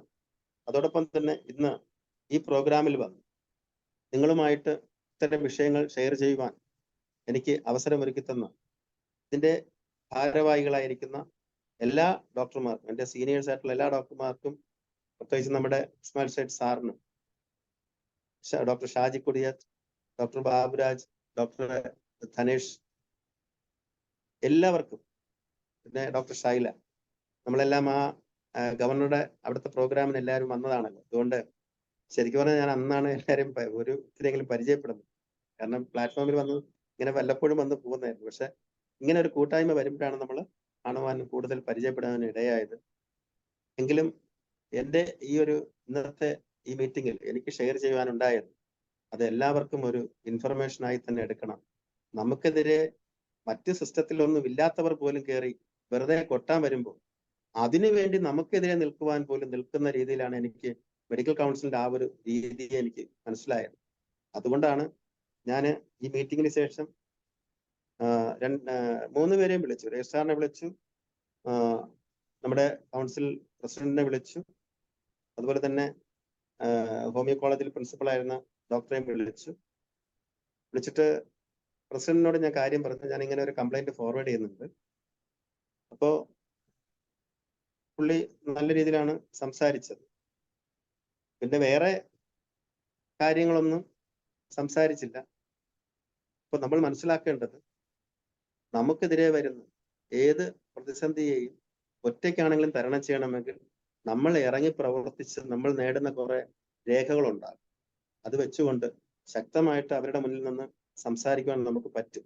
അതിന്റെ ഒരു റിസൾട്ട് മാത്രമാണ് എനിക്ക് ഇന്ന് ഈ വേദിയിൽ നിങ്ങളോടൊപ്പം ഞാൻ ഷെയർ ചെയ്തത്. എല്ലാ എവിഡൻസുകളും ഉണ്ടായി. എന്നോട് ലാസ്റ്റിൽ ചോദിച്ച ഒരു ചോദ്യം ഇതായിരുന്നു, സർക്കാരിന്റെ വാക്സിനേഷൻ ഷെഡ്യൂൾ പ്രോഗ്രാം ആയിരുന്നു, അതിനെതിരെ സംസാരിച്ചു, സർക്കാരിനെതിരെ സംസാരിച്ച പോലെയാണ്. എനിക്ക് തിരിച്ചു ചോദിക്കാൻ, സർക്കാർ എന്തുകൊണ്ട് ഉത്തരവാദിത്വം ഏറ്റെടുത്തില്ല? വാക്സിൻ കൊടുത്ത ആൾക്കാർ മരിക്കുന്നില്ല, സർക്കാർ ഉത്തരവാദിത്വം ഏറ്റെടുക്കുന്നുണ്ട്. ഞാൻ ഇന്ന് ഹോമിയോ മെഡിസിൻ ഒത്തിരി പേർക്ക് കൊടുത്തിട്ടുണ്ട്. ഇന്നും കൊടുത്തത് പോലീസ് ഓഫീസേഴ്സാണ്, ഏകദേശം 50ഓളം പേർ. എന്തുകൊണ്ട് കൊടുത്തു? നമ്മുടെ മെഡിസിനിൽ എനിക്ക് പൂർണ്ണമായ ഉറപ്പും അത് കൊടുത്താൽ അവർക്ക് സുഖമാകുമെന്നുള്ള ഉറപ്പുള്ളത് കൊണ്ടാണ് ഞാൻ അവിടെ പോയി ക്ലാസ് എടുത്തിട്ട് കൊടുത്തത്. അതുപോലെ കൊടുക്കുവാൻ ഇന്ന് വാക്സിൻ എടുത്ത് പ്രയോഗിക്കാൻ സർക്കാരിന് പോലും താല്പര്യമില്ല, എല്ലാം ഒതുക്കി വെച്ചിരിക്കും. അതുകൊണ്ട് വളരെ ശക്തമായി ഏത് പ്രതികൂല സാഹചര്യങ്ങളും അതിജീവിക്കണമെങ്കിൽ നമ്മൾ നമ്മുടേതായ നിലപാടിൽ ഉറച്ചുകൊണ്ട് നമ്മുടെ സിസ്റ്റത്തിനെ ഉയർത്തിക്കൊണ്ട് വരുന്നതിനും അത് ഈ സമൂഹത്തിന് ഫലപ്രദമാണ് എന്നുള്ളത് ബോധ്യപ്പെടുത്തുവാനും നമുക്ക് പറ്റുന്ന മേഖലകളിലെല്ലാം ഒരു അവയർനെസ് കൊടുക്കണം. നമുക്ക് മീഡിയയിലൂടെ കൊടുക്കാൻ പറ്റിയില്ലെങ്കിലും നമുക്ക് ഇതേപോലെ കിട്ടുന്ന സന്ദർഭങ്ങൾ നമ്മൾ അവയർനെസ് കൊടുക്കണം. ഞാൻ മിക്കവാറും നിയർ ബൈ പോലീസ് സ്റ്റേഷനിലെല്ലാം ഈ ഒരു ഇൻഫർമേഷൻ കൊടുക്കുവാൻ താല്പര്യപ്പെടുന്നുണ്ട്. കാരണം അടുത്ത് വരുന്ന പാൻഡമിക്കിന്റെ അനൗൺസ്മെന്റ് പോലും അവരോട് പറഞ്ഞപ്പോൾ അവർ ഞെട്ടിയിരിക്കുക, ഇത് ഞങ്ങൾ അറിഞ്ഞില്ലെന്ന്. ഞാൻ പറഞ്ഞു വരും, അപ്പൊ നിങ്ങളാണ് മുൻനിരയിൽ പോയി നിൽക്കേണ്ടത്. നമ്മുടെ സ്റ്റേറ്റിന്റെ ഡിഫൻസ് ഇതിനകത്ത് നിങ്ങളാണ് മുന്നിൽ പോയി നിൽക്കേണ്ടത്. അപ്പോൾ അതുകൊണ്ട് നമ്മൾ നല്ലവണ്ണം ഇതിൽ നല്ല അറിവ് നേടി മറ്റുള്ളവർക്ക് ഷെയർ ചെയ്ത് നമ്മുടെ സിസ്റ്റത്തിലുള്ളവർക്കും ഇതിനെക്കുറിച്ചെല്ലാം അറിയാമെന്ന്, ഇവിടെ ഏത് പാൻഡമിക് വന്നാലും നമ്മൾ മുൻനിരയിൽ ഉണ്ടാകുമെന്ന് സമൂഹത്തിന്റെ മുന്നിൽ നമ്മൾ ഇറങ്ങി തന്നെ പ്രവർത്തിച്ച നിശ്ചയമായും നമ്മുടെ സിസ്റ്റത്തെ ഇവിടെ ആർക്കും തകർക്കുവാൻ പറ്റില്ല.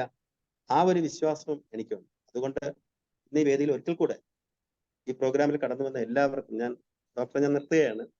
എല്ലാവർക്കും ഏകദേശം സമയമായി ഡോക്ടറെ, ഇനി മറ്റുള്ളവർക്ക് എന്തെങ്കിലും പറയേണ്ട. ഒരിക്കൽ കൂടെ എന്റെ സ്നേഹവന്ദനം നന്ദി അറിയിച്ചുകൊണ്ട് ഞാൻ നിർത്തുന്നു. നമസ്കാരം. എന്തായാലും ജയപ്രസാദ് ഡോക്ടർ നടത്തുന്ന ഒറ്റയാൾ പോരാട്ടത്തിന്റെ ബുദ്ധിമുട്ടുകളും അനുഭവിക്കുന്ന കഷ്ടപ്പാടുകളും ഒക്കെയാണ് ഇപ്പൊ നമ്മളോട് പറഞ്ഞത്. ഡോക്ടറുടെ ഒറ്റയാൾ പോരാട്ടത്തിന് എല്ലാവിധ ആശംസകളും പറയുന്നു. ധനേഷ് ഡോക്ടർ ഹാൻഡ് റൈസ് ചെയ്തിട്ടുണ്ട്. ധനേഷ് ഡോക്ടർക്ക് എന്താണ് പറയാനുള്ളതെന്ന് ഡോക്ടറെ സ്വാഗതം ചെയ്യുന്നു. തീർച്ചയായും ജയപ്രസാദ് കരുണാകരൻ ഡോക്ടർ ഈ വേദിക്ക് സമ്മാനിച്ചത് അദ്ദേഹത്തിന്റെ ദുഃഖങ്ങളും ഹോമിയോപ്പതി എങ്ങനെ വളർത്താം, അതിനുവേണ്ടി നാം എന്തൊക്കെ ചെയ്യണം, അതിനെങ്ങനെ മുന്നോട്ട് പോകണം എന്നീ കാര്യങ്ങളുമാണ്. അത് ഏറ്റവും ഡോക്ടറുടെ ഇടപെടൽ ആദ്യമായിട്ടല്ല ഹോമിയോപ്പതിയുടെ ഈ മേഖലയിൽ ഉണ്ടായിരിക്കുന്നത്. തുടക്കം മുതൽ അദ്ദേഹം ഒത്തിരി ഫേസ്ബുക്ക് പോസ്റ്റുകളിലൂടെ ഹോമിയോപ്പതി വളർത്താൻ ശ്രമിച്ചിട്ടുണ്ട്. അതുകൊണ്ട് തന്നെ എല്ലാ ആൾക്കാർക്കും, അതായത് നമ്മുടെ ശത്രുപക്ഷം എന്ന് നാം വിചാരിക്കുന്ന ഭാഗങ്ങളിൽ ഏറ്റവും നമ്പർ 1 ശത്രുവായിട്ട് തന്നെ അദ്ദേഹത്തെ കാണുന്നുണ്ട്. അദ്ദേഹത്തിനെ ആക്രമിച്ചതുപോലെ തന്നെയാണ് കോവിഡിന്റെ ആദ്യ കാലഘട്ടത്തിൽ എൻ്റെ ഒരു പേഷ്യന്റ് ഈ പറഞ്ഞ പോലെ ബ്ലാക്ക് ഫംഗസ് ചികിത്സിച്ച് ഹോമിയോപ്പതി കൊണ്ട് മാറി എന്ന് പറഞ്ഞൊരു പോസ്റ്റ് ഇട്ടപ്പോൾ ഈ ക്യാപ്സ്യൂൾ കേരള അത് ഏറ്റെടുക്കുകയും അന്ന് തന്നെ അവർ വിത്തിൻ 3 days അവരത് നമ്മുടെ മെഡിക്കൽ കൗൺസിലിന് എൻ്റെ രജിസ്ട്രേഷൻ ക്യാൻസൽ ആക്കണമെന്നുള്ള രീതിയിൽ പരാതി അയക്കുകയും ഉടൻ തന്നെ അവിടുന്ന് എനിക്കും ചോദിച്ചുകൊണ്ടുള്ള കത്ത് വരികയും എൻ്റെ അനിയൻ ഹൈക്കോടതിയിൽ ഒരു സീനിയർ അഡ്വക്കേറ്റ് ആയതുകൊണ്ട് അന്ന് തന്നെ നമ്മൾ അതിൻ്റെ മറുപടിയും കൊടുത്ത് അതിനുശേഷം പിന്നീട് ഒന്നും സംഭവിച്ചില്ല. കാരണം അതിൽ എല്ലാം തന്നെ വ്യക്തമായിട്ട് പറഞ്ഞിട്ടുണ്ട്. പക്ഷെ ഇതുപോലെ എല്ലാവർക്കും കൊടുക്കാനാവില്ല. നമുക്കിപ്പോൾ നമ്മളുടെ ബ്രദർ അങ്ങനെ ഉള്ളത് കൊണ്ട് മറ്റ് സാമ്പത്തിക ചെലവുകളൊന്നും ഇല്ലാതെ തന്നെ കാര്യങ്ങൾ ചെയ്യാൻ പറ്റി. സാധാരണഗതിയിൽ ഒരു ഹോമിയോപ്പതി ഡോക്ടർ പെട്ടെന്നൊന്ന് പേടിക്കാറുണ്ട് ഇങ്ങനെ വരുമ്പോൾ. അപ്പം യഥാർത്ഥത്തിൽ നമ്മൾ അങ്ങനെ പേടിക്കണ്ട. നമ്മളൊരു കൂട്ടായ്മയാണ്. ഒറ്റയ്ക്ക് മുന്നേറിയാലും മറ്റുള്ളവർ നമ്മോടൊപ്പം വരും. സംഘടനകൾ എപ്പോഴും കൂടുതൽ റിസ്ക് എടുക്കുന്ന ഒരു പരിപാടിയിലോട്ട് ആ സമയത്ത് പോയില്ല. അതായിരുന്നു വാസ്തവം. അന്ന് കോവിഡിന്റെ ആദ്യഘട്ടത്തിൽ ഗവൺമെന്റ് പറയുന്നതിന് അനുസരിച്ച് ഗവൺമെന്റിനോടൊപ്പം നിന്ന് മുന്നേറുകയായിരുന്നു അന്ന് സംഘടനകൾ ചെയ്തത്. അതിന് മാറ്റം വന്നത് വളരെ വൈകിയാണ്. ഇപ്പോഴത്തേക്ക് നമ്മളുടെ കാര്യങ്ങൾ കൈവിട്ടു പോകുന്ന ഒരവസ്ഥ വന്നു. പക്ഷെ ആ ഒരു സാഹചര്യത്തിൽ പോലും ജയപ്രസാദ് കരുണാകരൻ ഡോക്ടർ വളരെ നല്ല രീതിയിൽ തന്നെ ഉറച്ച മനസ്സുമായിട്ട് കോടതിയിൽ പോയി. ഇവിടെ IFPH തന്നെ ആദ്യം കോടതിയിൽ പോയിരുന്നു ഈ ഒരു വിഷയത്തിന്. പക്ഷേ ദൗർഭാഗ്യകരം എന്ന് പറയട്ടെ, കോവിഡിന് ചികിത്സ വേണമെന്ന് പറഞ്ഞ് നമ്മൾ പോയപ്പോഴും ആ കേസ് പെട്ടെന്ന് അങ്ങ് തള്ളിപ്പോയി. പിന്നെ അതിന്റെ ഫോളോ അപ്പ് ചെയ്യാൻ നമുക്ക് പറ്റിയില്ല. അതിനുവേണ്ടി നമ്മുടെ സൂമിൽ നമ്മളൊരു പിരിവൊക്കെ നടത്തി വളരെ നല്ല രീതിയിൽ ആൾക്കാര് സംഘടിച്ചുകൊണ്ട് എറണാകുളത്ത് പോയി അവിടുത്തെ ഹൈക്കോടതിയിലെ അഡ്വക്കേറ്റ് മുഖാന്തരമാണ് അന്ന് കേസ് കൊടുത്തത്. പക്ഷെ ദൗർഭാഗ്യകരം എന്ന് പറയട്ടെ, ആ കേസ് നമുക്ക് അനുകൂലമായ ഒരു സാഹചര്യത്തിലല്ല വന്നത്.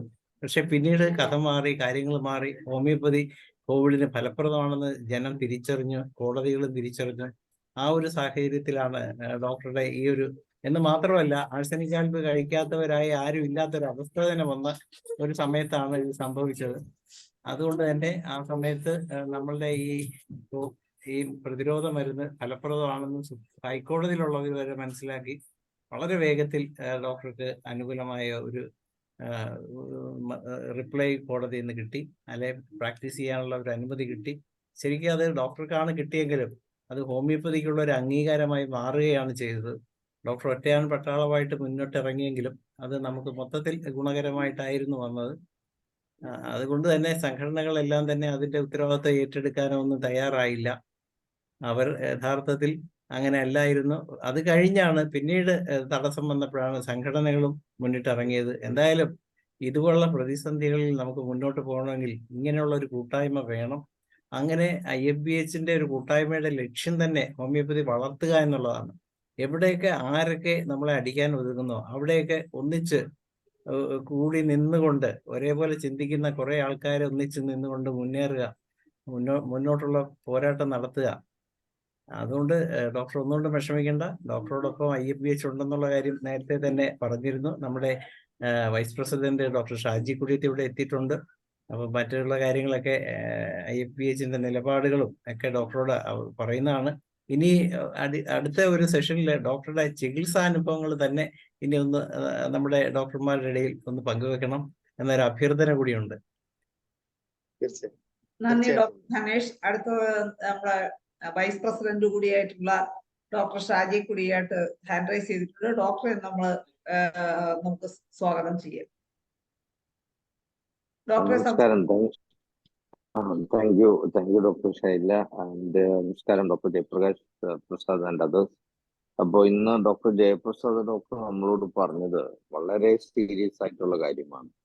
അതായത് ഹോമിയോപ്പതിക്കെതിരെ പ്രസംഗിക്കുകയും പ്രചരിപ്പിക്കുകയും നശിപ്പിക്കാൻ ശ്രമിക്കുകയും ചെയ്യുന്ന ഒരു ഹോമിയോ ഡോക്ടറായിട്ടുള്ള ഒരു വ്യക്തിയെ ഹോമിയോ രജിസ്ട്രേഷൻ റദ്ദാക്കണമെന്ന് പറഞ്ഞ് ഡോക്ടർ ജയപ്രസാദ് കൊടുത്ത പരാതിക്ക് ഒരു ആക്ഷൻ കൊടുക്കാതെ എന്നാൽ ഒരു കടലാസ് സംഘടന ഡോക്ടർ പോലും അല്ലാത്ത ഒരാൾ കൊടുത്ത പരാതി അത് ഉടനെ തന്നെ ആക്ഷൻ എടുക്കുകയും ചെയ്തത് നമ്മൾ വളരെ സൂക്ഷ്മതയോടെ ശ്രദ്ധയോടെ വീക്ഷിക്കേണ്ട ഒരു കാര്യമാണ്.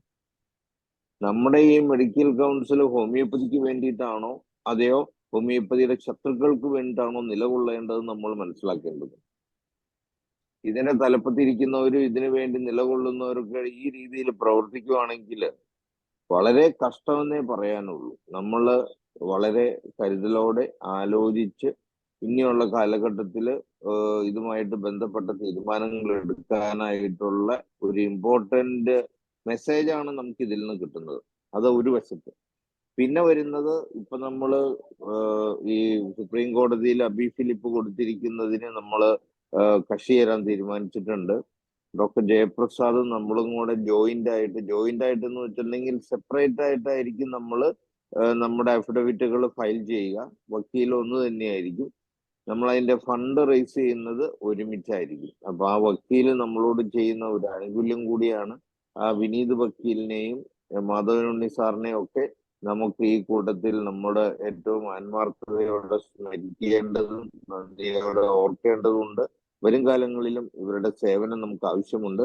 അതുപോലെ തന്നെ ഇനി പ്രധാനപ്പെട്ട ഒരു വിഷയമാണ് ഇപ്പോ ഈ ഗവർണർ ഈ പബ്ലിക് ഹെൽത്ത് ബില്ല് ഒപ്പിടാതിരിക്കുന്നതിനെതിരെ ഗവൺമെന്റ് കോടതി പോകുന്നു പറഞ്ഞിരിക്കുന്ന ഒരു സ്ഥിതിവിശേഷം.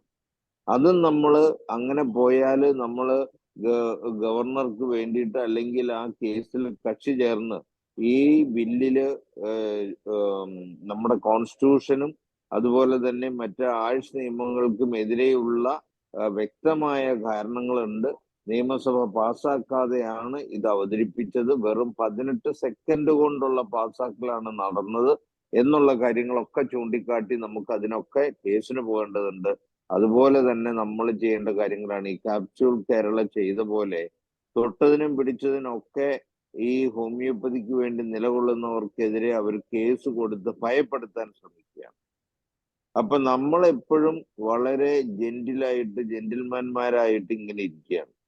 നമ്മൾ ആരെ എന്ത് മേക്കെട്ട് കയറിയാലും താങ്ക് യു എന്നും പറഞ്ഞ് നിലനിൽക്കുന്ന അവസ്ഥ മാറിയിട്ട് ഈ നീതി നിഷേധം നടത്തുന്ന മറ്റുള്ളവർക്കൊക്കെ എന്തും ചെയ്യാം, അവർക്ക് എന്ത് കള്ളപ്രചരണങ്ങൾ നടത്താം, ഒരു സ്ഥലത്ത് പോലും അപ്രൂവ് ചെയ്യാത്ത വാക്സിൻ ലോകത്തിന്റെ മേൽ അടിച്ചേൽപ്പിക്കാം, അതുപോലെ തന്നെ ഇല്ലാത്ത കാര്യങ്ങൾ വരൂ എന്ന് പറഞ്ഞ് പ്രവചനങ്ങൾ തുടങ്ങിയിരിക്കുകയാണ്. ഈ എന്ത് തമാശയാന്ന് നോക്കുക. പാൻഡമിക് പ്രവചിച്ചിരിക്കുകയാണ്. ഇതൊക്കെ നമ്മൾ ചൂണ്ടിക്കാട്ടണ്ടേ ജനങ്ങളുടെ മനസ്സിലോട്ട്? ജനങ്ങൾക്കൊന്നും തിരിയത്തില്ല. അപ്പൊ നമ്മളാണിത് ബോധമുള്ളവരും അറിവുള്ളവരും സമൂഹത്തെ ബോധ്യപ്പെടുത്തേണ്ടവരും. പാൻഡമിക് വരെ പ്രചരിപ്പിച്ചിരിക്കുകയാണ്, പ്രവചിച്ചിരിക്കുകയാണ്. എന്ത് തമാശയാണിത്? വരാൻ പോകുന്നു, അടുത്ത ഡിസംബറിൽ യെല്ലോ ഫീവർ വരും, അല്ലെങ്കിൽ ഇത്ര നാളിനുള്ളിൽ യെല്ലോ ഫീവർ വരും, എത്ര പേര് മരിക്കൂന്ന് വരെ പ്രവചിച്ചിരിക്കുകയാണ്. ഈ കള്ളത്തരങ്ങള് ജനങ്ങളുടെ ശ്രദ്ധയിൽ നമ്മൾ കൊണ്ടുവന്നില്ലെങ്കിൽ പിന്നെ ആര് കൊണ്ടുവരും? അപ്പൊ ഇത് ഒക്കെ ചെയ്യേണ്ട ഉത്തരവാദിത്തപ്പെട്ട നമ്മൾ ജെന്റിൽമാൻമാരായിട്ട് സമൂഹത്തിൽ ഇവരിങ്ങനെ പറഞ്ഞ് സമൂഹത്തെ ചതിക്കുമ്പോൾ, ചൂഷണം ചെയ്യുമ്പോൾ ഇതിനുള്ള വാക്സിനൊക്കെ റെഡിയാക്കി വെച്ചിട്ടാണ് ഈ പറയുന്നത്. അത് യെല്ലോ ഫീവർ തന്നെ വരും, 5 കോടി ആൾക്കാർ മരിക്കും. ഇത് ഭീതിപ്പെടുത്തലാണ്. കാരണം അതിനുള്ള വാക്സിൻ റെഡിയാക്കി വെച്ചിരിക്കുകയാണ്. അപ്പൊ ഇങ്ങനെയുള്ള കള്ളക്കഥകളും ചതികളും ചൂഷണങ്ങളും നടത്തുമ്പോൾ അല്പം സാമൂഹികമായ ഉത്തരവാദിത്വം നമ്മൾ കാണിച്ചില്ലെങ്കിൽ പിന്നെ ആര് കാണിക്കും? ഈ വൈറൽ ഡിസീസിനൊക്കെ ഏറ്റവും ഫലപ്രദമായിട്ട് അതിന്റെ മാനിഫെസ്റ്റേഷൻ നോക്കി സിമിലിമം കണ്ടുപിടിച്ച് ചികിത്സിക്കാനും പ്രതിരോധിക്കാനും സാധിക്കുന്ന ലോകത്തിലെ ഏറ്റവും ശക്തമായ ചികിത്സാ സംവിധാനമായ ഹോമിയോപ്പതി. അത് നമുക്കറിയാം, സമൂഹത്തിന് അറിഞ്ഞുകൂടാ.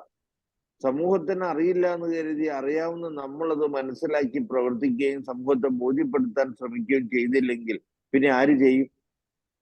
ഇതിനെല്ലാം വേണ്ടിയിട്ടാണ് IFPH ഫോം ചെയ്തിരിക്കുന്നത്. അതുകൊണ്ട് ജയപ്രസാദ് ഡോക്ടറിന്റെ എല്ലാ സപ്പോർട്ടും IFPHന്റെ ഭാഗത്തു നിന്നുണ്ടാവും. നമ്മളെല്ലാം ഒറ്റക്കെട്ടായിട്ട് അദ്ദേഹത്തിനും നമുക്ക് ഒരു കൂട്ടായിട്ട് നിന്ന് ഈ വരും കാലങ്ങളിൽ ഹോമിയോപ്പതിക്കും അതുപോലെ തന്നെ മനുഷ്യന്റെ ആരോഗ്യത്തോടെയുള്ള നിലനിൽപ്പിനുമെതിരെ ചില കുൽസിത ശക്തികൾ നടത്തുന്ന ചതിയും വഞ്ചനയും സമൂഹത്തിൽ തുറന്നു കാട്ടി മനുഷ്യരാശിയുടെ നന്മയ്ക്കായിട്ട് ചിന്തിക്കാനും പ്രവർത്തിക്കാനും ഒരുമയോടെ നിന്ന് കൂട്ടായി പ്രവർത്തിക്കാനും ഒക്കെ നമ്മൾ മുന്നിട്ട് ഇറങ്ങിയില്ലെങ്കിൽ ഈ ചതിയിൽ നമ്മളെയും പെടുത്തി നമ്മുടെ കയ്യിലും മരുന്നും വെച്ചുകൊണ്ട് നമുക്ക് തന്നെ ചികിത്സിക്കാനോ പ്രതിരോധിക്കാനോ പറ്റാത്ത അവസ്ഥയിൽ അവരെത്തിപ്പിക്കും എന്നുള്ളതിന് സംശയം വേണ്ട. അതുകൊണ്ട് നമ്മളിപ്പോ എല്ലാം ആരെങ്കിലുമൊക്കെ പോയി എന്തെങ്കിലുമൊക്കെ ചെയ്തോളും, അതുകൊണ്ട് ഞാനൊന്നും അറിഞ്ഞില്ല രാമനാരായണ എന്നും പറഞ്ഞ് അനങ്ങാതിരുന്നാല് ഇതൊക്കെ എത്തിയെന്നും സംഭവിച്ചു എന്നിരിക്കത്തില്ല. ഈ ഒറ്റയാരായിട്ട് ഇറങ്ങുന്നവരൊക്കെ മനസ്സും മടുത്ത് അവസാനം അവരെ പൂട്ടിക്കെട്ടി നമ്മുടെ മെഡിക്കൽ കൗൺസിൽ ചെയ്ത കണ്ടില്ലേ ഇപ്പോ. നമുക്കെതിരെ പ്രവർത്തിക്കുന്നവർക്ക് പരാതി കൊടുത്തിട്ട് അത് അവിടെ അലമാരയിൽ വെച്ചിട്ട് നമ്മുടെ ശത്രുക്കൾ കൊടുത്ത പരാതി നമ്മുടെ ഏറ്റവും നമുക്ക് വേണ്ടി വീരോടെ ബാധിക്കുന്ന ജയപ്രസാദ് ഡോക്ടർക്കെതിരെ കൊടുത്ത കള്ളപ്പരാതി ഉടനെ അത് അദ്ദേഹത്തെ അവിടെ വിളിച്ചിരിക്കുകയാണ്. അപ്പൊ ഇതുമാതിരി നമ്മള് ശബ്ദിക്കാതിരുന്നാല്, ഒറ്റക്കെട്ടായിട്ട് നിന്ന് പ്രതിരോധിക്കാതിരുന്നാല് നമുക്ക് ഓരോരുത്തർക്കും വരും. ഇതിനു വേണ്ടിയിട്ടാണ് IFPH മറ്റു സംഘടനകൾക്ക് വ്യത്യസ്തമായി ഫോം ചെയ്തിരിക്കുന്നത്. ഏറ്റവും ആത്മാർത്ഥതയോടെ ഹോമിയോപ്പതിയെ കാണുന്ന ഒരു സമൂഹം IFPHൻ്റെതാണ് ഇന്ന്. അതിനെ മറ്റുള്ളവരൊക്കെ ശത്രുതയോടെ കാണുന്നുണ്ട്. നമ്മൾ നോക്കേണ്ട കാര്യമില്ല. കാരണം നമ്മുടെ ലക്ഷ്യം IFPH ലൂടെ നമ്മൾ സാധിച്ചെടുക്കുന്നത് ഹോമിയോപ്പതിക്കും മനുഷ്യരാശിക്കും വേണ്ടിയിട്ടാണ്. ആ ലക്ഷ്യത്തോടെ മാത്രം IFPH വരികയും സഹകരിക്കുകയും മാത്രം ചെയ്യണമെന്ന് എനിക്ക് എല്ലാവരോടും അഭ്യർത്ഥിക്കാനും ഉണ്ട്. വേറെ ഒരു ലാഭേജ് നിങ്ങൾ ഇതിൻ്റെ അകത്ത് പ്രതീക്ഷിക്കരുത്. ഇതൊന്നുമില്ലായ്മയിൽ നിന്ന് ഇങ്ങനെ സംഘടന ഉണ്ടാക്കാനോ സംഘടനയുടെ തലപ്പത്ത് കയറിയിരുന്ന ആളാവാനോ ഫോം ചെയ്ത സംഘടനയല്ല ഇത്. മറ്റ് സംഘടനകളിലൊക്കെ ലൈഫ് മെമ്പറായിട്ടുള്ള വ്യക്തികളാണ് ഞാൻ. ഈ സംഘടനയുടെ ഉത്ഭവത്തിന് ഒരു മെയിൻ കാരണക്കാരനായ വ്യക്തി എന്നുള്ള കൂടി പറയുകയാണ്.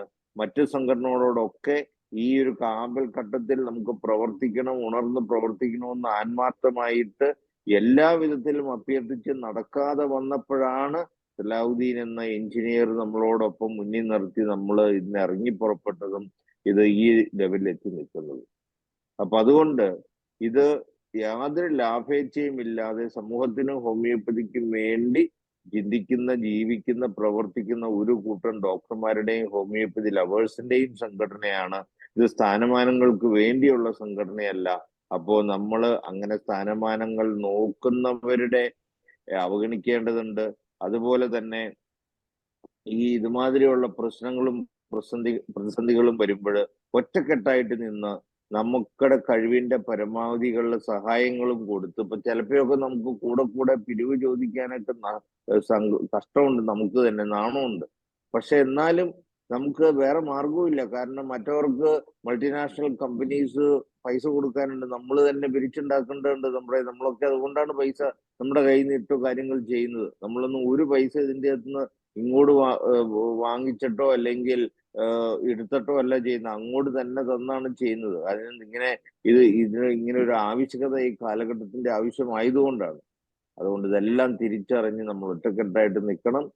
ഇത് നമ്മുടെ ഒരുമയും നമ്മുടെ സഹവർത്തിത്വവും നമ്മൾ ഒന്നും കാംക്ഷിക്കാതെയുള്ള നമ്മുടെ പ്രവർത്തനവുമാണ് ഇതുവരെ നമ്മൾ എത്തിച്ചത്.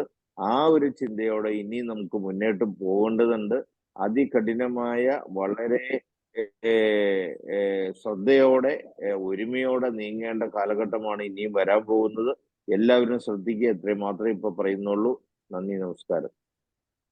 നന്ദി ഡോക്ടർ ഷാജി പ്രിയട്ട്. ഡോക്ടർ വളരെ വിശദമായി തന്നെ സംസാരിച്ചു ഇന്നത്തെ വിഷയത്തിൽ.